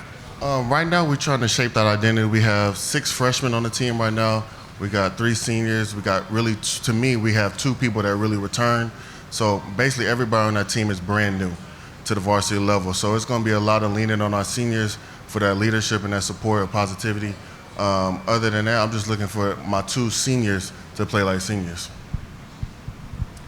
I think there's going to be obviously some learning mistakes in the beginning because so many people haven't played on the varsity level, but I think it's going to be fun to have all those younger girls look up to me and Sydney as the seniors to lead the team. And kind of similar on the boys' side, starting with you there, Jake. What kind of team identity do you think we're going to see from the Brentwood boys this year? I think you're definitely going to see a physical team. We want to come in and dictate what the other team does and do what we know how to do and just play at our pace and just get better every game as the season goes on, and hopefully in the postseason we can do what we want to do. This is Brad DeShiel with the Dash to Sports Network, Independence High School sports. This is for the players. Talk about coming from, both have new coaches, okay? We talked about that a little bit. Talk about the responsibility as seniors that you feel, or how do you handle that responsibility going into a season like this? You both had good seasons last year. You're trying to carry that on, trying to carry the momentum, and with the new coach as your guide, which is great. But talk about on you guys, what pressure, do you feel extra pressure as seniors and leading this team, being leaders of the team? To be honest, not really. Okay. The Brentwood basketball tradition runs very deep, and we're always known as a good family. And I think even only being at practice and stuff for about 4 days, you can tell everyone's bought in to what we're going to do. And I'm very excited. We have 3 other seniors, and all just trying to be leaders the best we can. But Coach Bond leading us, I think it's going to be an exciting year. Caitlin? I feel like it is a big change for me because I have a sister who's a freshman on the team, so that's like really big for me. And I have to be a leader for all of them, but especially her, because she looks up to me as family and as well as the team. But I think our team is still the same as Miles had left it. Just we're changing plays, obviously, but we're still trying to play the same way Brentwood basketball like we did the last year. That's great. Coaches, I'm going to kind of flip that question to you guys. Do you feel any added pressure? You both have followed good coaches. Tradition, Brentwood, gosh, they're good at football. They're good at every sport, just about. But when we come in to play basketball, Indy comes in there to play, they lace them up and they know how to play basketball. Do you guys feel pressure? Just talk about that a little bit. How do you deal with that? And what, you just do your new thing? How does that work? Well, I think when you coach as long, especially as I have, 29 years worth, been at three really good schools. I think you as a coach, if you don't put that pressure on yourself, you're probably not going to be as successful as you'd like to be. Right. We pride ourselves in really, doing a great job of preparation, whether it's preseason or during the season, scouting, conditioning, weight room. And so I think every year you start up, you get those butterflies in your stomach a little bit after doing it. And as many times as I've had the opportunity to, step on the floor, I told these guys last night, it's first real night that I've been able to go to war with them. And I was excited about the opportunity of it, because just going through the practices and going through the rigor that we'd put them through felt like, they were ready to take on that challenge. So I think there's definitely a pressure there, but I think it's a good thing. I think it keeps you on your edge, kind of keeps you hungry for it, and you want to have success. For me, as far as pressure goes, I just put more pressure on myself. I believe in myself and what I see on the court and what I think the girls can do. So far as pressure from outside, no, but pressure within myself, I would say yes. That's good. And good luck this season, guys. Thank you. Thank you. Darren? Other questions? Anybody else? Thank you. Good job, Brentwood High School. Up next is Independence High School. A couple of reminders as Independence makes their way here. Coaches, as you're finishing, you'll go to the bottom of the steps. Let them know what high school you're from. They'll take care of you pizza-wise. Obviously, we got families out there. Place those orders. We appreciate Mafiosos for having us here. Also appreciate members of the media.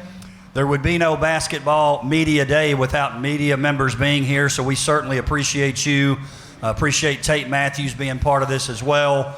Also, WCTV for live streaming this particular event. Okay, Independence, so we got back-to-back schools with 2 new head coaches. So we've got Tony Hill, new, sort of. He was at Centennial High School, had a great stint there. We always like to say he was only a half-court shot away from a state tournament. He's back in the district. We're excited about it. Coach Hill takes over a program that was 3-21 last year. Mark Wilkins, new to the district, comes from South Gibson High School. Excited about having Coach Wilkins here. 10-11 last year, lost in the district quarterfinals to Page High School. Coaches, if you would, introduce yourself, introduce the player that's with you, and also, if you would, give us an expectation for the season for your team. Independence High School on deck, Nolensville High School. I'm Tony Hill. I'm honored to be the head girls basketball coach at Independence High School. I'm with Kayla Northrup, one of our seniors, and we're just really excited to get the season going. We've got a lot of new faces we're trying to blend in, kids that haven't been out before, kids that are new to Independence, and then also kids, freshmen. So we're really trying to find our way just from a lineup standpoint. But we're very excited about the season. We're just trying to put a process in place for winning. And so far we're playing hard. We're listening. We're getting better. We've been in the weight room all fall. So I just really feel good about the direction that we're going. And hopefully that'll translate into some wins as we get into district tournament time. Kayla? You're not up? My name is Mark Wilkins. I'm the head boys basketball coach at Independence High School, and we have Tyus Anderson, senior guard, here with us as well. And it's an honor to be at Independence. It's my first year here, as Coach Joins was saying.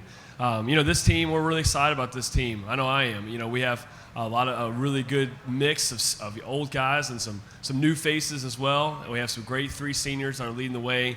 And we, just trying to figure out our identity, I think, still defensively and offensively. But, have the talent, it's there, and we're just trying to head in the right direction every day, get a little bit better. It's hard to completely forecast the season because there's a lot of good talent and good coaches and good teams in our area, but we know that we continue to get better every day. We feel like we can be in the mix with any of them. And so we're excited to continue to get back into practice and playing games again this weekend. I'm excited about district, which will be right around the corner. Brad DeShield, the Dash to Sports Network. Coach Wilkins, we'll start with you first. Talk about what you come from West Tennessee, and there's some history there where you've taken some teams to the playoffs there. And talk about your strategy as a coach. We've covered Indy basketball for 5 years now, and it's just been a struggle. We've struggled going through coaches. There's just no continuity. Just talk about what you're going to bring to the table as a head coach. What are some of the key things that when you come in, you say, okay, this is a new program. You see the talent. The talent has been there, but we've not ever had the guy to just kind of pull it together and move it in the right direction. And just maybe talk about some things that are important to you as a head coach in transitioning and bringing into the Independence program.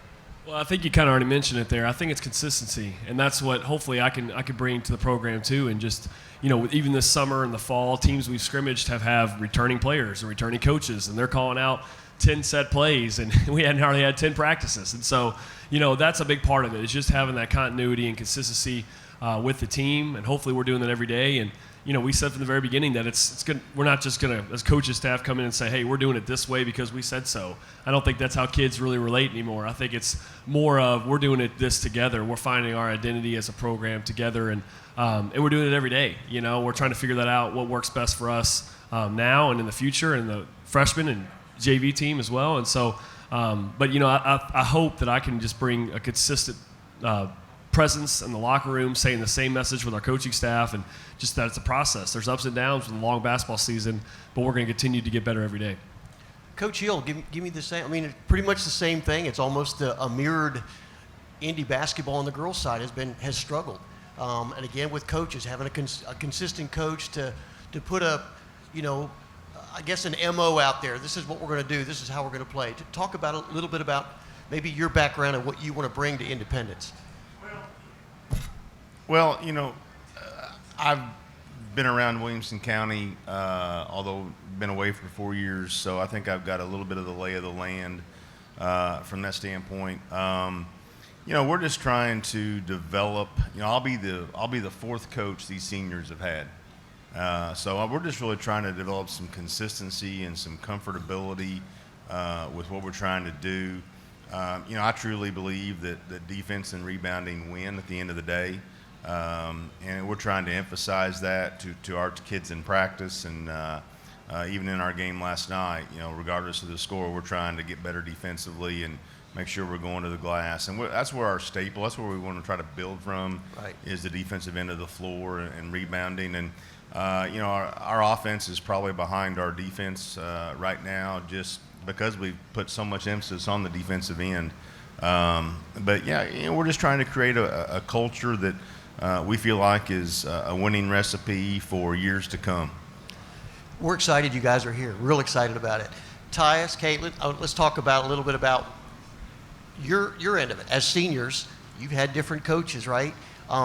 It's a different mentality. A new coach comes in, different strategy maybe. Talk about maybe some of the changes that you're seeing. Is there excitement on the team, on the floor, that kind of thing? Both of you, if you would answer that. Ladies first.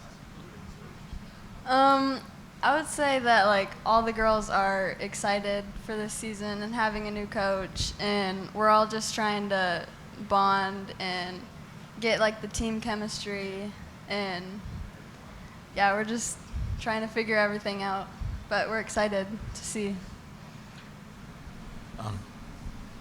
It's been a little difficult going through the coaching changes this last year, but me and my team are excited to have Coach Wilkins aboard, and hopefully he will bring some stability we haven't had in the recent years. Chip from the homepage. Kayla, not many seniors have been through 4 coaches in 4 years. How much of a crazy revolving door has it been? I mean, I'm new to Indy this year, so like I'm sure it's like hard for them, but like from my point, it's like different this year, but we're all getting through it and we're all just playing. And Coach Hill's had some success at Centennial. How optimistic does that make you, Kayla, for what he could do for you guys? I feel like he'll help us because he's like getting us to play as a team, and he's getting like the standards down and like getting us to play defense better and talk on defense and like the basics on offense too, like passing and cutting, and yeah.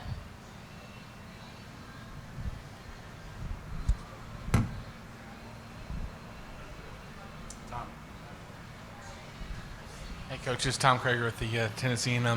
First, coaches brand new to the schools. What's been the adjustment like, and how crucial was the summer to get to know your teams, and just what's the hardest challenge when you're a first year coach at a school?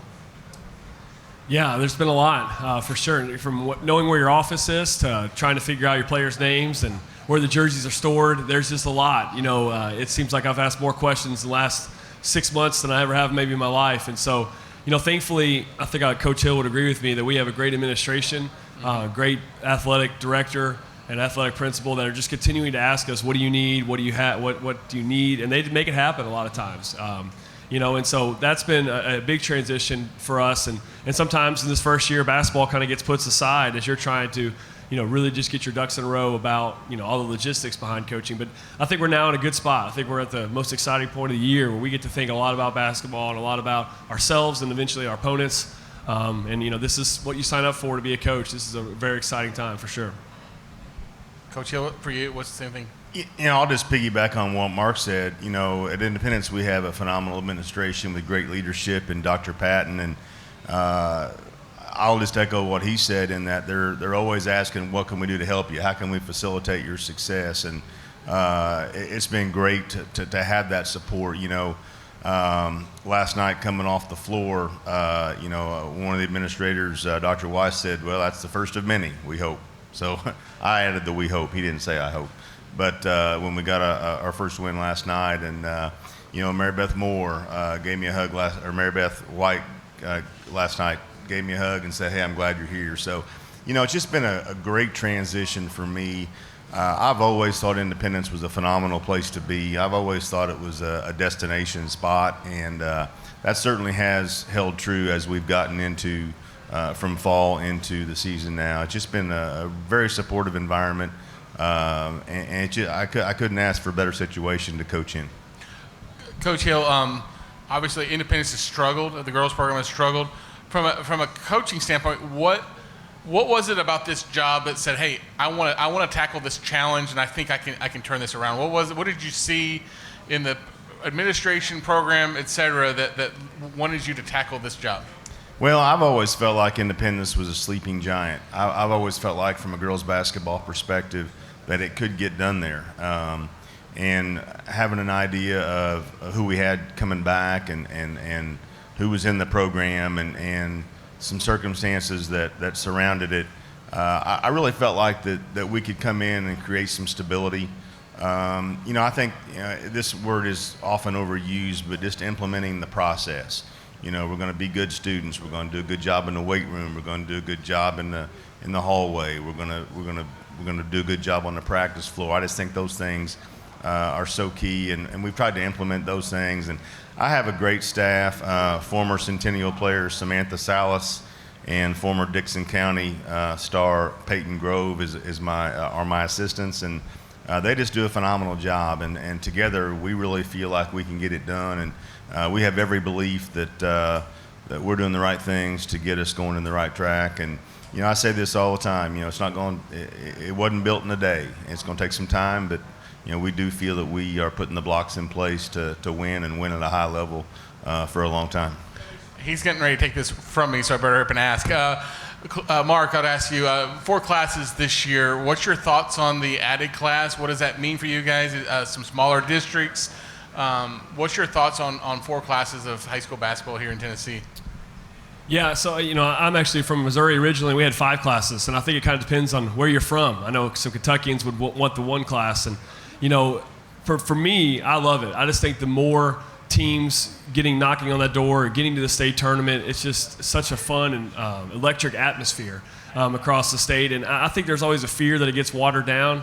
I don't think it does to the kids. I know it wouldn't to me, and so I think that's the mindset that we have, with being the 4th class. And of course, as large as our school is, I don't know where. I hope we keep being the largest. We're never going to be in 3A, it seems like, or 2A. So I want more and more. I want us to be the biggest school in the state if we're going to be the biggest in the biggest classification, I guess. So I'm excited for it. I think it's going to add a week-long experience that's going to be unlike years before, and it's going to be a lot of good basketball in March. Oh, did they both answer? Oh, okay. Coach, it's Tyler Palmatier with Main Street Preps. I'm asking everybody this. Next year, the TSSA will have an opportunity to experiment with a shot clock if it wants to. What are your guys' thoughts on having a shot clock in high school basketball? I'll speak to that for a second. Having coached at the college level and experienced playing with a shot clock, I think it would really change the game. I think our coaches in Tennessee would really love it. The primary reason is because it eliminates holding the basketball. You have to run more sets, and it would somewhat reduce the number of continuity offenses you see. And then I know when I was in college, we pressed, not necessarily to steal the basketball, but to shorten the clock for the offensive possession. So I think it would change the game for the better. Yeah, I'd second that. I'm for it. I think that, just personally, I think basketball was played to be shot, shoot the ball. I mean, I think that was just kind of the nature and the foundation of the game. And I definitely get the argument for holding it and, playing a better opponent, but I don't know there's very many kids out there that would like to do that. And I know I don't want to coach it. I've been a part of some of them, but I think it's fun to get up and down and play. And, I think the shot clock is kind of long overdue, and I hope we get it in Tennessee. Tyus and Kayla, you're free to answer that as well if you'd like. I'm for it because I think that it'll quicken the game up, I guess, or speed it up. And I like to press and put pressure on them, so I think it'll make it more fun and keep it going. I'm definitely for a shot clock as well. It'll definitely speed up the game, and in our system, we like to play fast and get the ball up and get plenty of shots up, so I definitely think a shot clock is needed. Any other questions? Thank you, Independence High School. Good job. If we could, we're going to make one little change in the schedule. If we could have Summit High School. I see Summit High School is here. If you guys would come up next, Summit High School. Again, a little change in the schedule. We'll have Nolensville after Summit High School. A couple of things to point out to you. Again, thank you To the members of the media for being here. Thank you, Mafiosos, for hosting us tonight, and WCS. Appreciate WCTV with the live stream.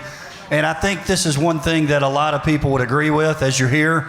The young men and young women who come up here and with these bright lights shining in their face do a great job of answering questions, and it does make us awful proud of them for being able to do that. Stepping to the stage, we have Summit High School. If we can get the coaches there in the middle, and then we'll have the players on the outside. We have Jim Fay for the boys' side. Jim Fay, Summit High School. John Wild on the girls' side. Coaches, if you would, if you'll introduce who's with you, and then also, before we get questions from the media, if you would give sort of an expectation for this year's season. Again, Summit High School, Nolensville on deck, and we'll finish up with Fairview High School.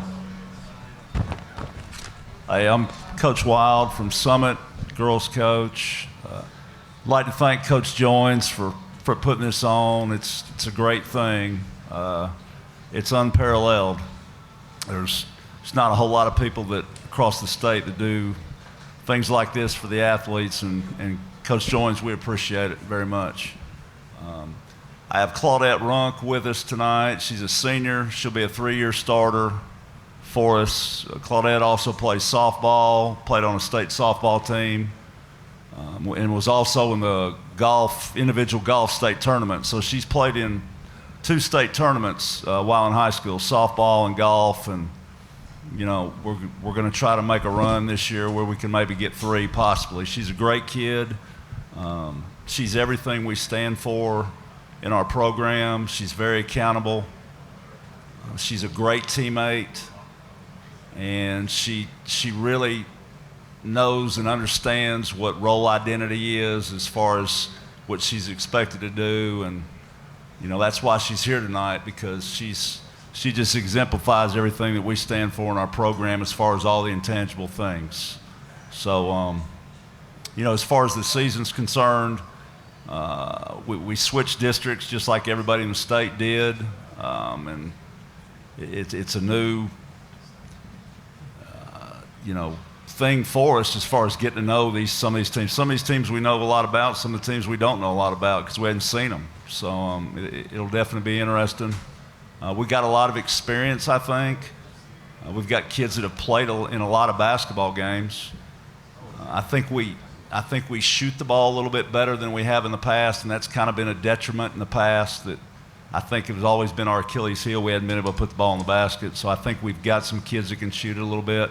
We're not very big. We'll have to pay attention to defensive rebounding a lot because we don't have a lot of size. But, you know, I think our kids have a lot of heart. They have a lot of understanding of how to play the game, and I think all of them, most importantly, kind of live inside their role in our system, and that makes them really fun to coach. My turn. I guess feel like I ought to have a number in front of me. I feel like I'm in a police lineup with all these lights. I'm Jim Fay. This is my 3rd year at Summit. To my right, that is my right. To my right is Andrew Smith, a senior. He's a 2-year starter for us now. Andrew is what I consider a true success story. He's had to work his way up, and he's one of the hardest workers that I've had. I'm really fortunate to have him, and I think he's going to have a great season.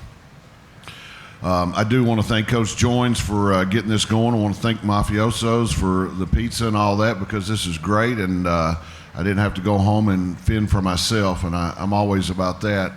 Our season, I have clear expectations every year. Obviously, they don't come through every year, but I think it's a good starting point. I always expect to win, and I think to be a successful program, a successful team, you have to have that expectation, and you have to do the little things, and the little things have to be harped on, and they have to be just run into the ground. I know Andrew can testify to it. I wear them out every single day at practice about little things, depending on how you move, how you set up, how you execute, the things that it's going to take to get us over the top and have a winning season. I think if you don't have that expectation, if you don't have that belief, then you're forever fighting an uphill battle, and you're not going to win that uphill battle. And I'm looking for consistent success.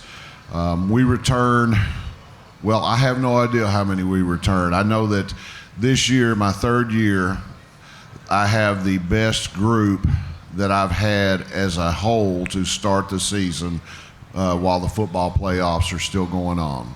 Can't say who I'll get from football. I have no idea.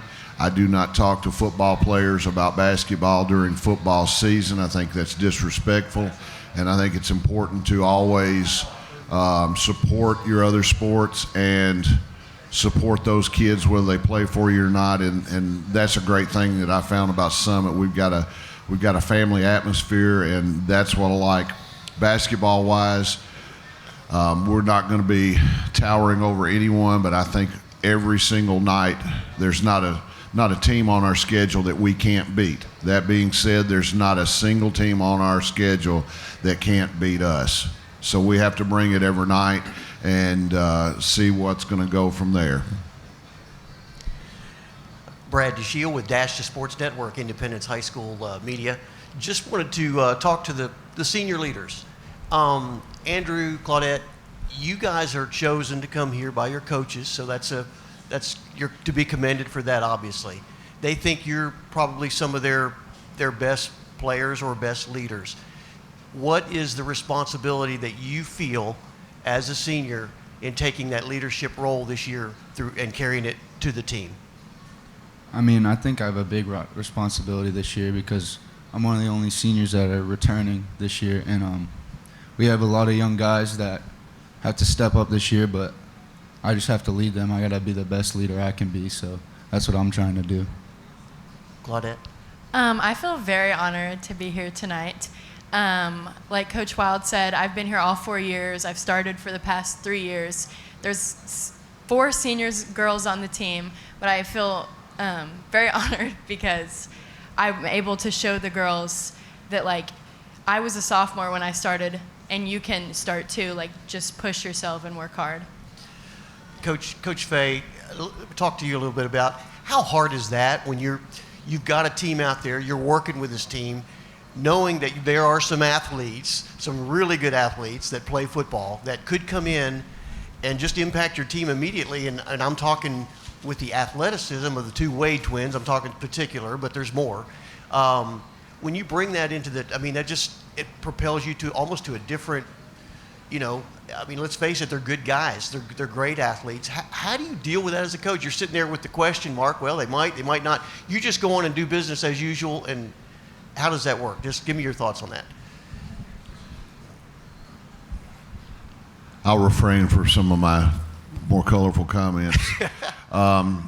It's tough. Last year was a very difficult year in a lot of ways. I went through 23 players that either missed some or all of the season for various reasons. There was no consistent reason. A lot of things happened. We lost 2 parents through the course of the year last year. Basketball is unimportant when you think of it in those terms.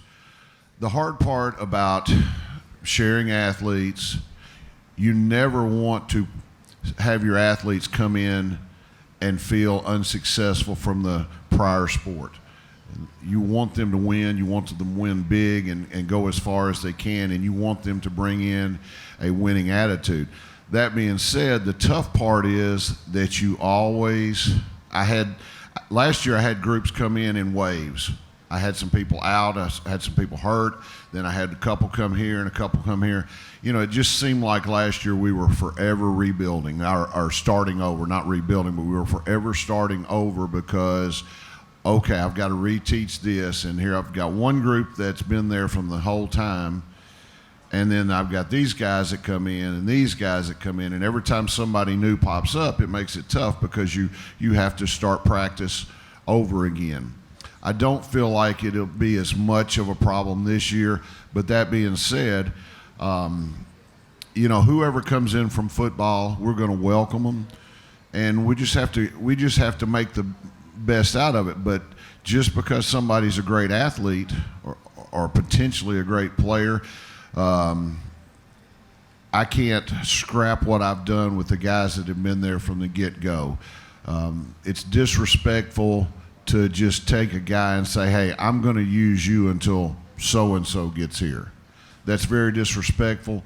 The guys that I have playing right now that we suit up tomorrow night for our opening game of the year, those are my guys. Those are the guys, and anybody that comes in from there on, they've got to knock those guys out of the seat. And that's their job. If they want it, they've got to take it back. Kind of going on that for Andrew here. Tell me a little bit about just this team chemistry. This is the second year in a row, really, well, multiple years in a row here where we're potentially waiting on some guys to show up. But for you, for being one of those guys right there from the start, what's that been like, and what do you think this team chemistry is like? I mean, this year we have a lot of competitive guys, whether they're seniors, juniors, or sophomores. I mean, they all want to go out there and win. And having the Wade twins, that'd be awesome. They're some of my best friends. But at the end of the day, whoever we have, we're going to go out there and try to win ball games. That's all I care about. That's all that we care about at Summit. So, yeah. Chip from the homepage. Claudette, Coach Wild was talking about you making state in 2 other sports. Not many players can say that. What would it be like for you to make it in basketball also, and how much of a goal is that for you? That's always been a huge goal for me because I told my parents last year after we had gone for state for softball and I went for golf, I told them next year my goal is to make it to state in every sport. So my goal this year is to make it to state for basketball. That would be awesome. And Coach Wild, what are some of the big keys for this group to pull that off? Well, you know, our best players are going to have to play well. She's going to have to play well. Bergen's going to have to play well. Sydney Wright's going to have to play well when they need to play well. And that's usually the tournament. So all we're trying to do, and something interesting, Chip, I think is a little different this year. We don't play a district game till first week of January. So we're kind of taking the first couple months to try to develop and try to figure stuff out. So, you know, and there's a lot to do. We've got some young kids that could eventually maybe, you know, fit into some roles. So it's a figuring out time. But, you know, what do we got to do? Our better kids got to play well when they need to play well. We've got to shoot the ball better than we have in the last 2 years because I think that's been our Achilles heel. You know, we lost to Hillsborough in the same game the last 2 years, once by 1 and once by 5. And I just didn't think we shot the ball very well. But I think we're shooting it better now, so that's a positive. We're not very big. We're going to have to rebound and eliminate second shots by the opponent to try to minimize their points. So I'd say those 2 things. And, you know, all the intangible stuff. You got to stay healthy, naturally. We can't lose a kid like this. We can't lose Bergen Ali. We can't lose Nicole Rosani or Sydney Wright because they've developed so much and they're such a key piece to what we're trying to do. Tom Krager, Tennessean, over here, guys. Coach, I know you and I have kind of talked off camera a lot about this, but 4 classifications. Thoughts on it? Like it? Don't like it? How would you make it? If you don't like it, how could you make it work better? Well, positives, I think it creates better coaching jobs for people because I think it spreads out talent. So, you know, you've got better coaching situations, I think, for coaches and more winnable situations. I think that's a positive. I think a negative naturally is the travel. I think that Page High School, who's in our county for a region tournament, now has to go to the Plateau, which is 3 hours away. So you're talking about, and throwing Lawrenceburg for that matter, who's further south. So say if Lawrenceburg had to go on the road for that region quarterfinal game at some place like Stone Memorial, that's a 3-hour trip on a Friday after school for a region quarterfinal game. So I think those 2 things. I think positive, you got some better coaching situations for people because the talent's kind of spread out. The good teams are kind of spread out. But, you know, negatives would be the travel and, you know, riding that school bus a long way, you know, for a tournament game. Coach Fay, I see the wheels are turning in your head. What's your thoughts on the added class? I mean, obviously y'all are still in the state's largest class, so that's not affecting you guys. Well, I actually I like the smaller districts. I didn't like the district we've had the last couple years since I've been at Summit, and I don't like being stifled, so to speak, with who I have to play. I like being able to play a variety of different schools, different looks. I can, coach against some of my friends from different places. I like that. I completely understand and agree with Coach Wild talking about the travel and things like that. But you have to consider that the state is still building schools. More and more schools are popping up. Something had to give. You have to do something, because there's no reason to have a district with 9, 10, 11 teams in a district. It just doesn't make a whole lot of sense, in my opinion. It can be very difficult in a lot of ways, but I like the flexibility in terms of scheduling. Some people say, well, now I got to go find games. Well, that's part of it, but I like that opportunity. I don't necessarily have to play everybody twice. The more people I play, next year's schedule's pretty much set, simply because if I'm only playing somebody one game, then it's a return game the following year, and we flip-flop, and that schedule's done. So my schedule's done for 2 years, regardless. But I like the smaller districts. 5, maybe it's too few. If we could go 6, that would be great. But if you think about it, there's more schools popping up, and it's only a matter of time before we do have, at least 6 or 7 back in our district. You look at Sumner County. I think they in this area are the one district that has 6 schools. They have 4 Sumner County schools and 2 Metro schools in there. But they're still building, and that's going to cause some changes in the next 2-year cycle when they look at the classification again. Tyler Palmatier, Main Street Preps. Coach, to your right, the TSSA is going to have an opportunity next year, if it wants, to experiment with a shot clock.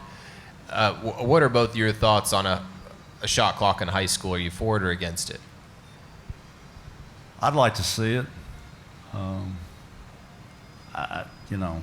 Personally, I'd like to see it. Now, I think that a lot more strategy is going to be involved. Particularly the defensive end. There's a lot of stuff you can do to utilize that clock to your advantage on the defensive end. Okay.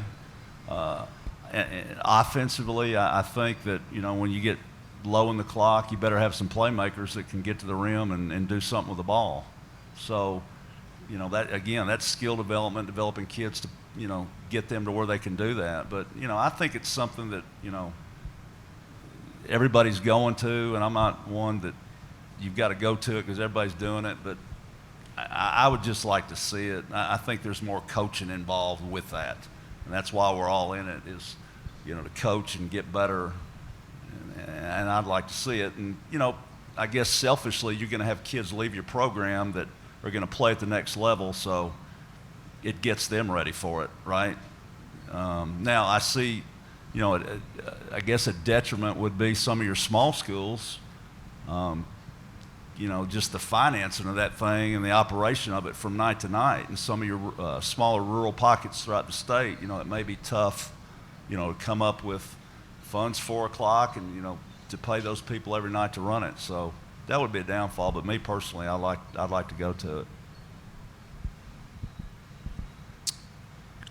2011 played a game and won 13-12 in overtime.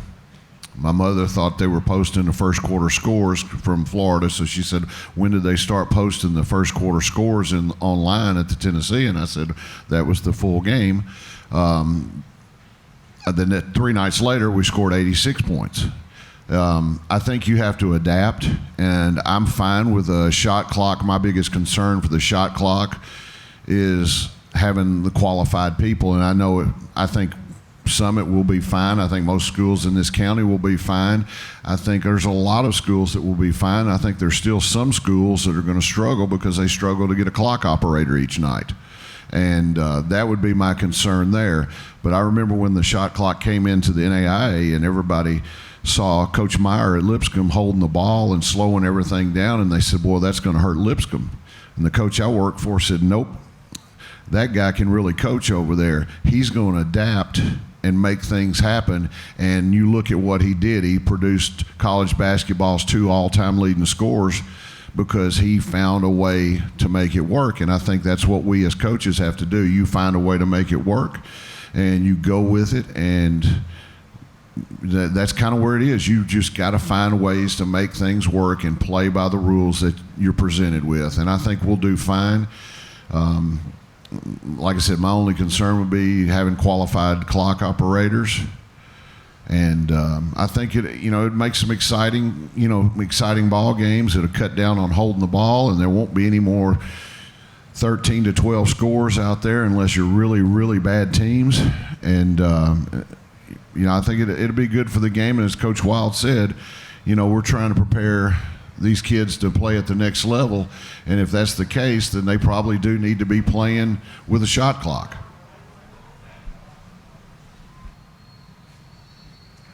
Summit High School, good job, thank you. Next up is Nolensville High School, and then we'll finish up with Fairview.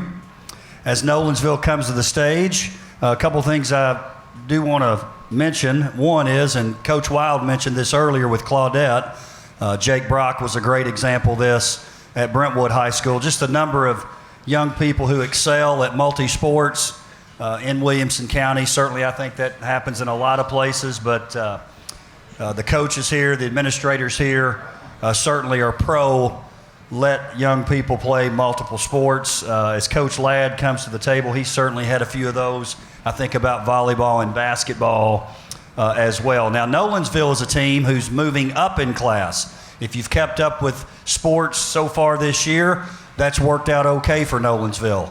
Basketball will be next. If you take a look at last year's results, on the girls' side for Nolensville, 17-7. District tournament champions, lost in the region quarterfinals. On the boys' side, 13-10, lost in the district tournament quarterfinals to Forest High School. Chris Ladd, girls coach at Nolensville. Todd Babington, boys coach at Nolensville. Coaches, if you would, introduce the players who are with you and also give us a little preview of the season before we take questions from the media. I've got with me senior Chloe Earls, shooting guard from our team. She's a 4-year player. This is her 4th year in the program, so she played as a freshman as well. Outlook for the season, we're just excited to get started. Yes, we're moving up in classification, but we feel comfortable with the teams in Williamson County. We've been playing them since we've been in existence, so we feel comfortable there, and just hoping to have a good season and do the best we can. We're kind of a little bit of a younger bunch this year with only 3 seniors and 2 juniors, so going to play some freshmen and kind of have to find our chemistry, but we're excited for the season. All right. I got Grady Powers with me. He's a senior forward / guard / whatever I need him to play that night. So he's really transformed his game. I'm really looking forward to seeing Grady this year and what he can do. He's our hardest worker. He's one of our leaders, and I'm really fortunate to be coaching him this year and for the last couple of years. We've got 6 seniors this year. We don't have a lot of experience. Grady's one of the only guys that we have coming back that has a lot of experience. We've got a couple other guys that played last year and got some minutes, so we're pretty young. But outlook for the season is, we're just looking to compete every single night, and moving up in 2 classifications, I think we're going to have to do that if we want to win some ball games, and we're going to have to compete. And that's kind of been our motto this entire off season, getting ready for the games. And we played last night. We played pretty well. But outlook for the season is we're just excited because we saw some fans in the crowd, and it felt like basketball, which kind of last year didn't always feel like basketball. So it was a fun atmosphere, and we competed, and that's what we wanted to do, and we're going to do that.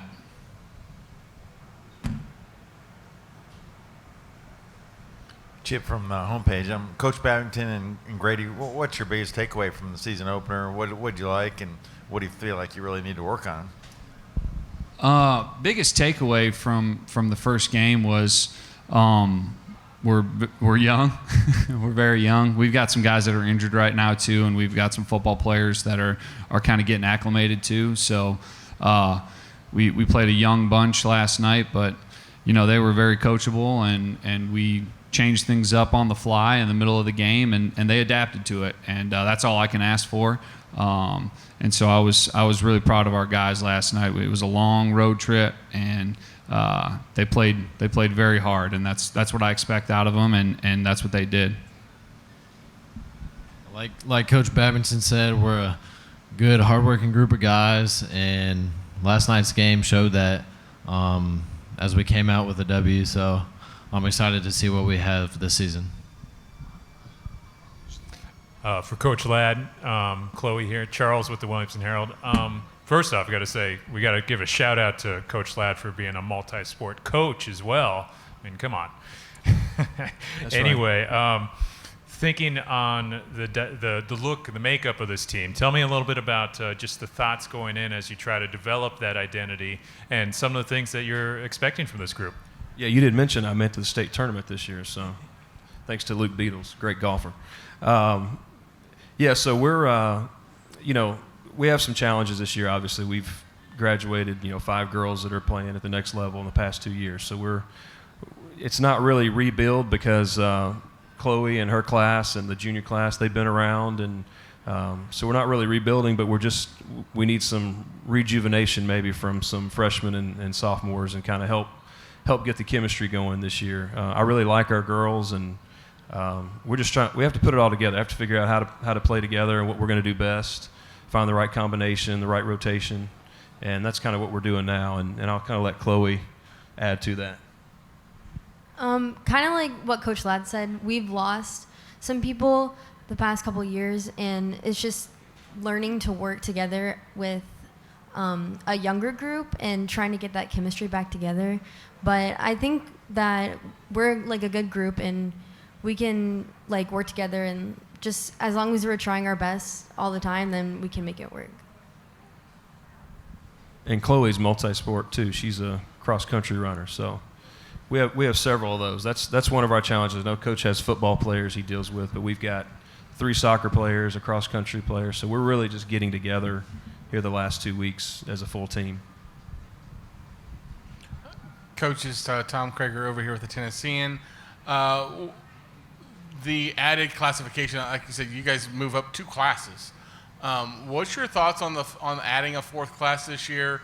I know we're seeing a lot of small districts, et cetera, but what's your thoughts on it? And if you don't like it, what could you do? Do you have any ideas, any recommendations on how you would fix it to make it work?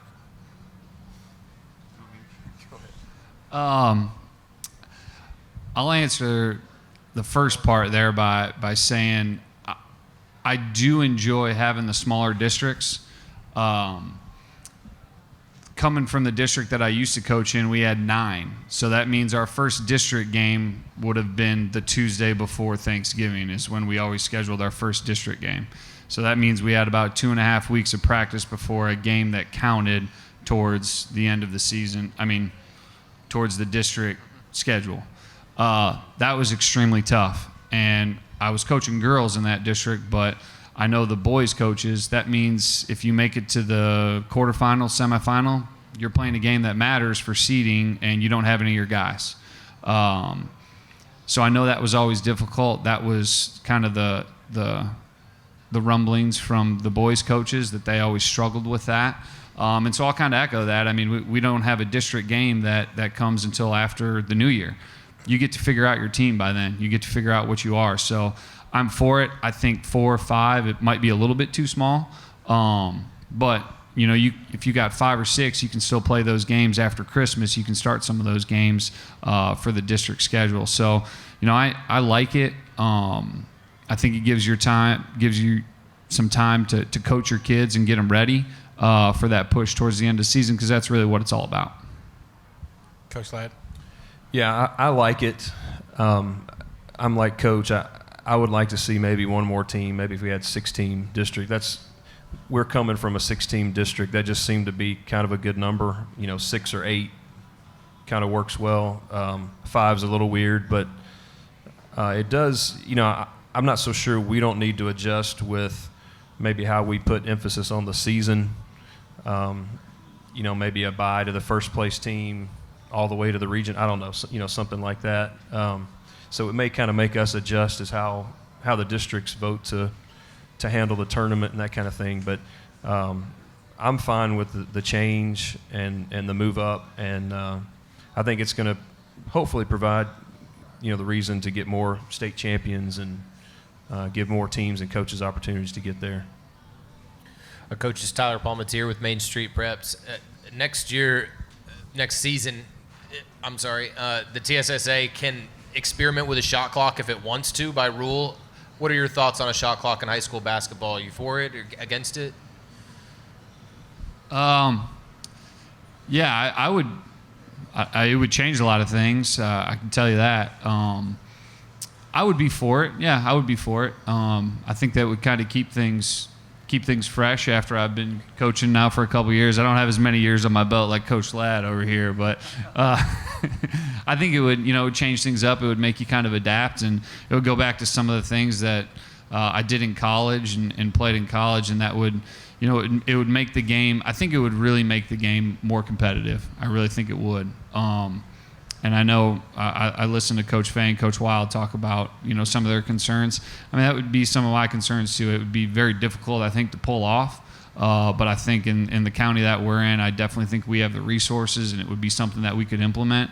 And it would be beneficial to the game, I think, and beneficial to the players too, because, it really is a very different game from going from high school to college. And I think it would really help prepare them for the next level.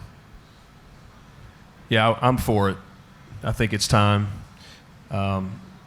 We probably couldn't hold the ball 30 seconds without turning it over anyway, right? We probably got to take a shot before then, unless we're intentionally in a delay game. So I'm for it. I think what Coach Wild said was, talking about developing a player that can get a shot at the end of the shot clock. That would be the biggest challenge when the clock's going down, and then also the logistics of somebody running the clock every night. That's gonna be an issue. And who is it? Is it going to be a parent? Is it going to be a staff member? Is it going to be an official? You paying somebody else to do it. That's gonna be an issue logistically. But I'm for putting it in. Thank you, Nolensville High School. Great job. Our final team for the night here at Basketball Media Day is Fairview High School. If we can have Fairview head towards the media desk. Fairview High School. As they're making their way up here, I do want to thank again the folks here at Mafiosa's for hosting us again. I want to thank the coaches and the athletes for making time out of their very, very busy schedule to be here. As most of you know, they're right in the middle of getting their season started. Many had games last night.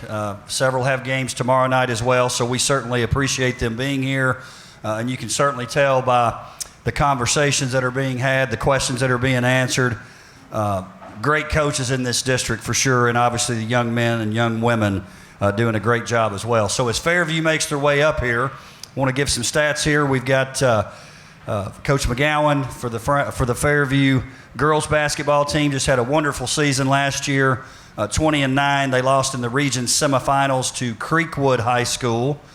On the boys' side, Coach McCoy has just silently, not really silently, but sometimes we don't maybe notice it, but done a great job there with the Fairview boys program. I was in their gym a couple of years ago, and you see a district championship from way, way, way, way back, and then you see a few happen in a row. So what he's done has been pretty darn impressive too. So Fairview High School up on the clock again, our final team of the night. Appreciate you guys being here. Coaches, if you would, introduce the player who's with you tonight, and then give sort of a preview or expectation for your season, and we'll take questions from the media. Again, Fairview High School. I'm Wayne McGowan, and I've been at Fairview for about, this is my 20th season there. And I've got senior Riley Dillingham with me.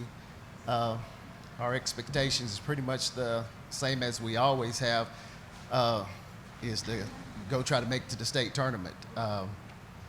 We've switched districts this year. It's going to be kind of a learning process for us because we don't know a lot about the teams that we're going to be playing against. But we're just going to continue to do the things that we've been doing. That's just working hard. Riley is a two-year starter, two-year starter, and we've got great expectations for her. We graduated 3 last year. Graduated the district MVP in Kelsey Gossage and Chloe Lee. So we've got big shoes to fill. We're bringing back 5 seniors, and so we're just going to get after as much as possible. I'm Coach McCoy. This is my 5th year at Fairview. I've got senior Kennedy Pendergrass with me. He's returning Defensive Player of the Year for the old 11AA. Was up for MVP as well, so very good player, has some offers and whatnot. So our expectations this year, we did not graduate anyone who played significant minutes, so we're bringing everyone back, adding a couple of young guys to the mix, getting one back for John Sawyer back from injury. Nathan Dillingham's a sophomore that didn't play varsity minutes. That'll have a big impact. We're probably 8, 9, 10 deeps, which is a good problem to have. Like Coach Wayne said, we're in a new district, so whole different path, the region, sub-state, all that sort of thing. We're pretty excited about that. Expectations is just build on what we started last year. Last year I had a group of young guys who played behind 5 seniors, so it took us a while to figure out things, and we took some COVID losses too, both by sickness and rescheduling opponents that were a little bit on the high end of the spectrum. So by the end of the year, we came together. It was a pretty good, solid team, and lost by a point to Creekwood, who was ranked in the state in the district championship. So we were going for a 4th in a row and just fell short. So hoping we can build on that hunger and of falling short and build some momentum this year with the same group of guys. Over here, Charles with the Williamson Herald. I know you guys were on the court just yesterday. I mean, there was the theme we're kind of hearing from a lot of these teams that are starting out was almost like a return to normalcy a little bit. Having a crowd back, things like that. Can players especially, can you guys tell me a little bit about just what it was like to be back on the court and having some of that normal feeling of a basketball atmosphere? It was exciting, but I think it got to our heads. We were all nervous. Definitely everybody overshot everything, and it was fun though. I loved it. Right as I ran out, everybody was going crazy, and it was the best thing I've ever felt. So I was ready for it. We were really excited. Coming back to the season with 5 seniors is also very exciting because we've been growing up playing basketball together. So getting on the court for our last game was pretty exciting. I mean, emotional too, but also having a deep bench yesterday also helped. Just going on through the season, I think it'll be good. Chip from the homepage. Coach McGowan, how many starters do you return, and how high are your expectations for another deep run? We're returning 3 starters, and our expectation is very high because, like Riley just said, we've got we're pretty deep this year. We've got 2 freshmen that are going to play a lot of minutes. We have 2 sophomores that are going to play a lot of minutes for us, and they played some minutes last year, but not as much as they will this year.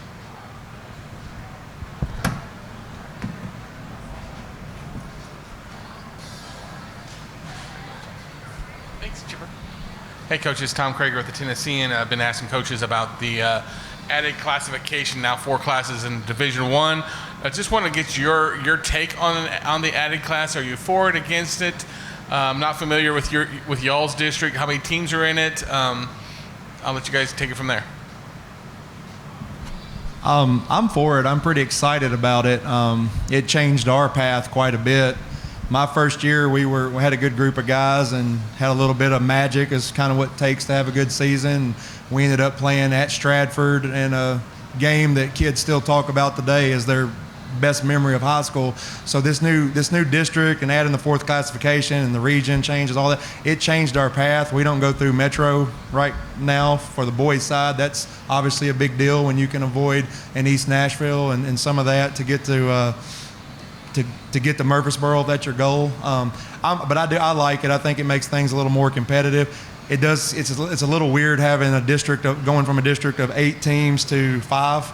It doesn't seem quite as competitive. It seems kind of, I think I read your article kind of regarding that. It makes the district mean a little bit less, I think, just because it's just such a short sample. But our district's 5 teams. It's us, Cheatham County, Sycamore, White House Heritage, and Harpeth. So that's our new district. And to piggyback on that, I mean, I guess the interesting take I have is 5 teams, only one of them is going to be eliminated in the district. And I kind of raise a question. Some coaches have mentioned to me, what if you just had some sort of power region where everyone goes straight to the region?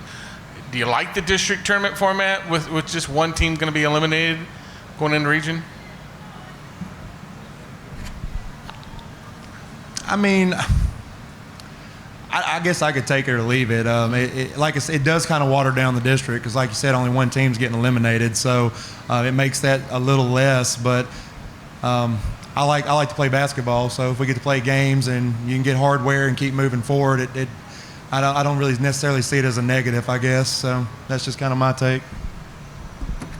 And I agree with that. It's like I was telling the girls, just don't finish last. Don't finish last. You automatically make it to the region. And to piggyback on the question that you had earlier, our path to the region is going to be a little more difficult, or to the state will be more difficult because we're in there with Loretto and Summertown, first and second in the state last year. So it's going to be difficult for us, but that's why we play.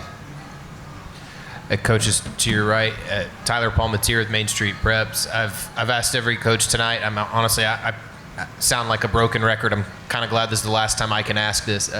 But what do you think about a shot clock in high school basketball? Next season, the TSSA, by rule, will be allowed to experiment with one if it wants. I've seen a lot of this online and forums and discussions on Twitter. And as a basketball coach, a high school basketball coach of boys, girls is a little bit different. I feel like we shoot the ball too fast as it is. I see the pros and cons. I know there's states, and we've had some here in this state, my understanding, in our past district state tournament and whatnot, where teams hold the ball and all that sort of thing. And I do hate that. I mean, that no one wants to watch that or experience that. But in my short career, again, this is my 5th year as head coach at Fairview, that's not been a huge problem. We've had teams slow us down and whatnot, but I feel like if we went back and charted, I feel like the vast majority of the shots that we take in boys high school is within 24 seconds. Sometimes it feels like it's 2.4 seconds. We're one pass and a shot. So I'm really not for it just because right now, there's a shortage of referees. There's a shortage of personnel to help with game day. So you're just adding one more thing, one more cost, one more thing to worry about, and staff and man. Me personally, I'm not really for it. I don't think we need it at this point. I'm for it and against it, I guess. After coaching a lot of travel basketball and seeing how it worked in the travel world, our main goal was trying to, or if kids are wanting to go play college ball, then that's what they need to be practicing. So the shot clock will help them with that. On the other side of it, the coach is exactly right. It's going to be a staffing nightmare for someone to actually learn how to use that thing, knowing when to reset it, how to reset it. If the ball goes out or it's a jump ball, resetting it to a certain 15 seconds or whatever they decide to do. So it will be a staffing nightmare for it. As far as getting people, we have hard time getting people to work anyway. So, that's just another added element. Players, if you would like to answer that question as well, you're welcome to. Would you like to play with a shot clock? I mean, I think it would help for college a lot, but people do hold the ball like I don't want a 21-20 game, but at the same time, I think it would ruin. I mean, we do shoot fast though. Like our team, we sometimes it's one pass, one shot every time. So, I mean, the point of it to have it really wouldn't be such a big deal, but there's pros and cons, like he said, and it would be okay. I think there's a big difference between the speed of like a girls' basketball game and a boys' basketball game. We do go a lot slower. We have a slower pace, so I feel like that would help us speed up the game. And like, I don't know if I'm for or against it. I can't really say, but I do know that like, yes, it would speed up the game. I don't know if that would help or not, but. Any other questions for Fairview? Thank you, guys. Nice job.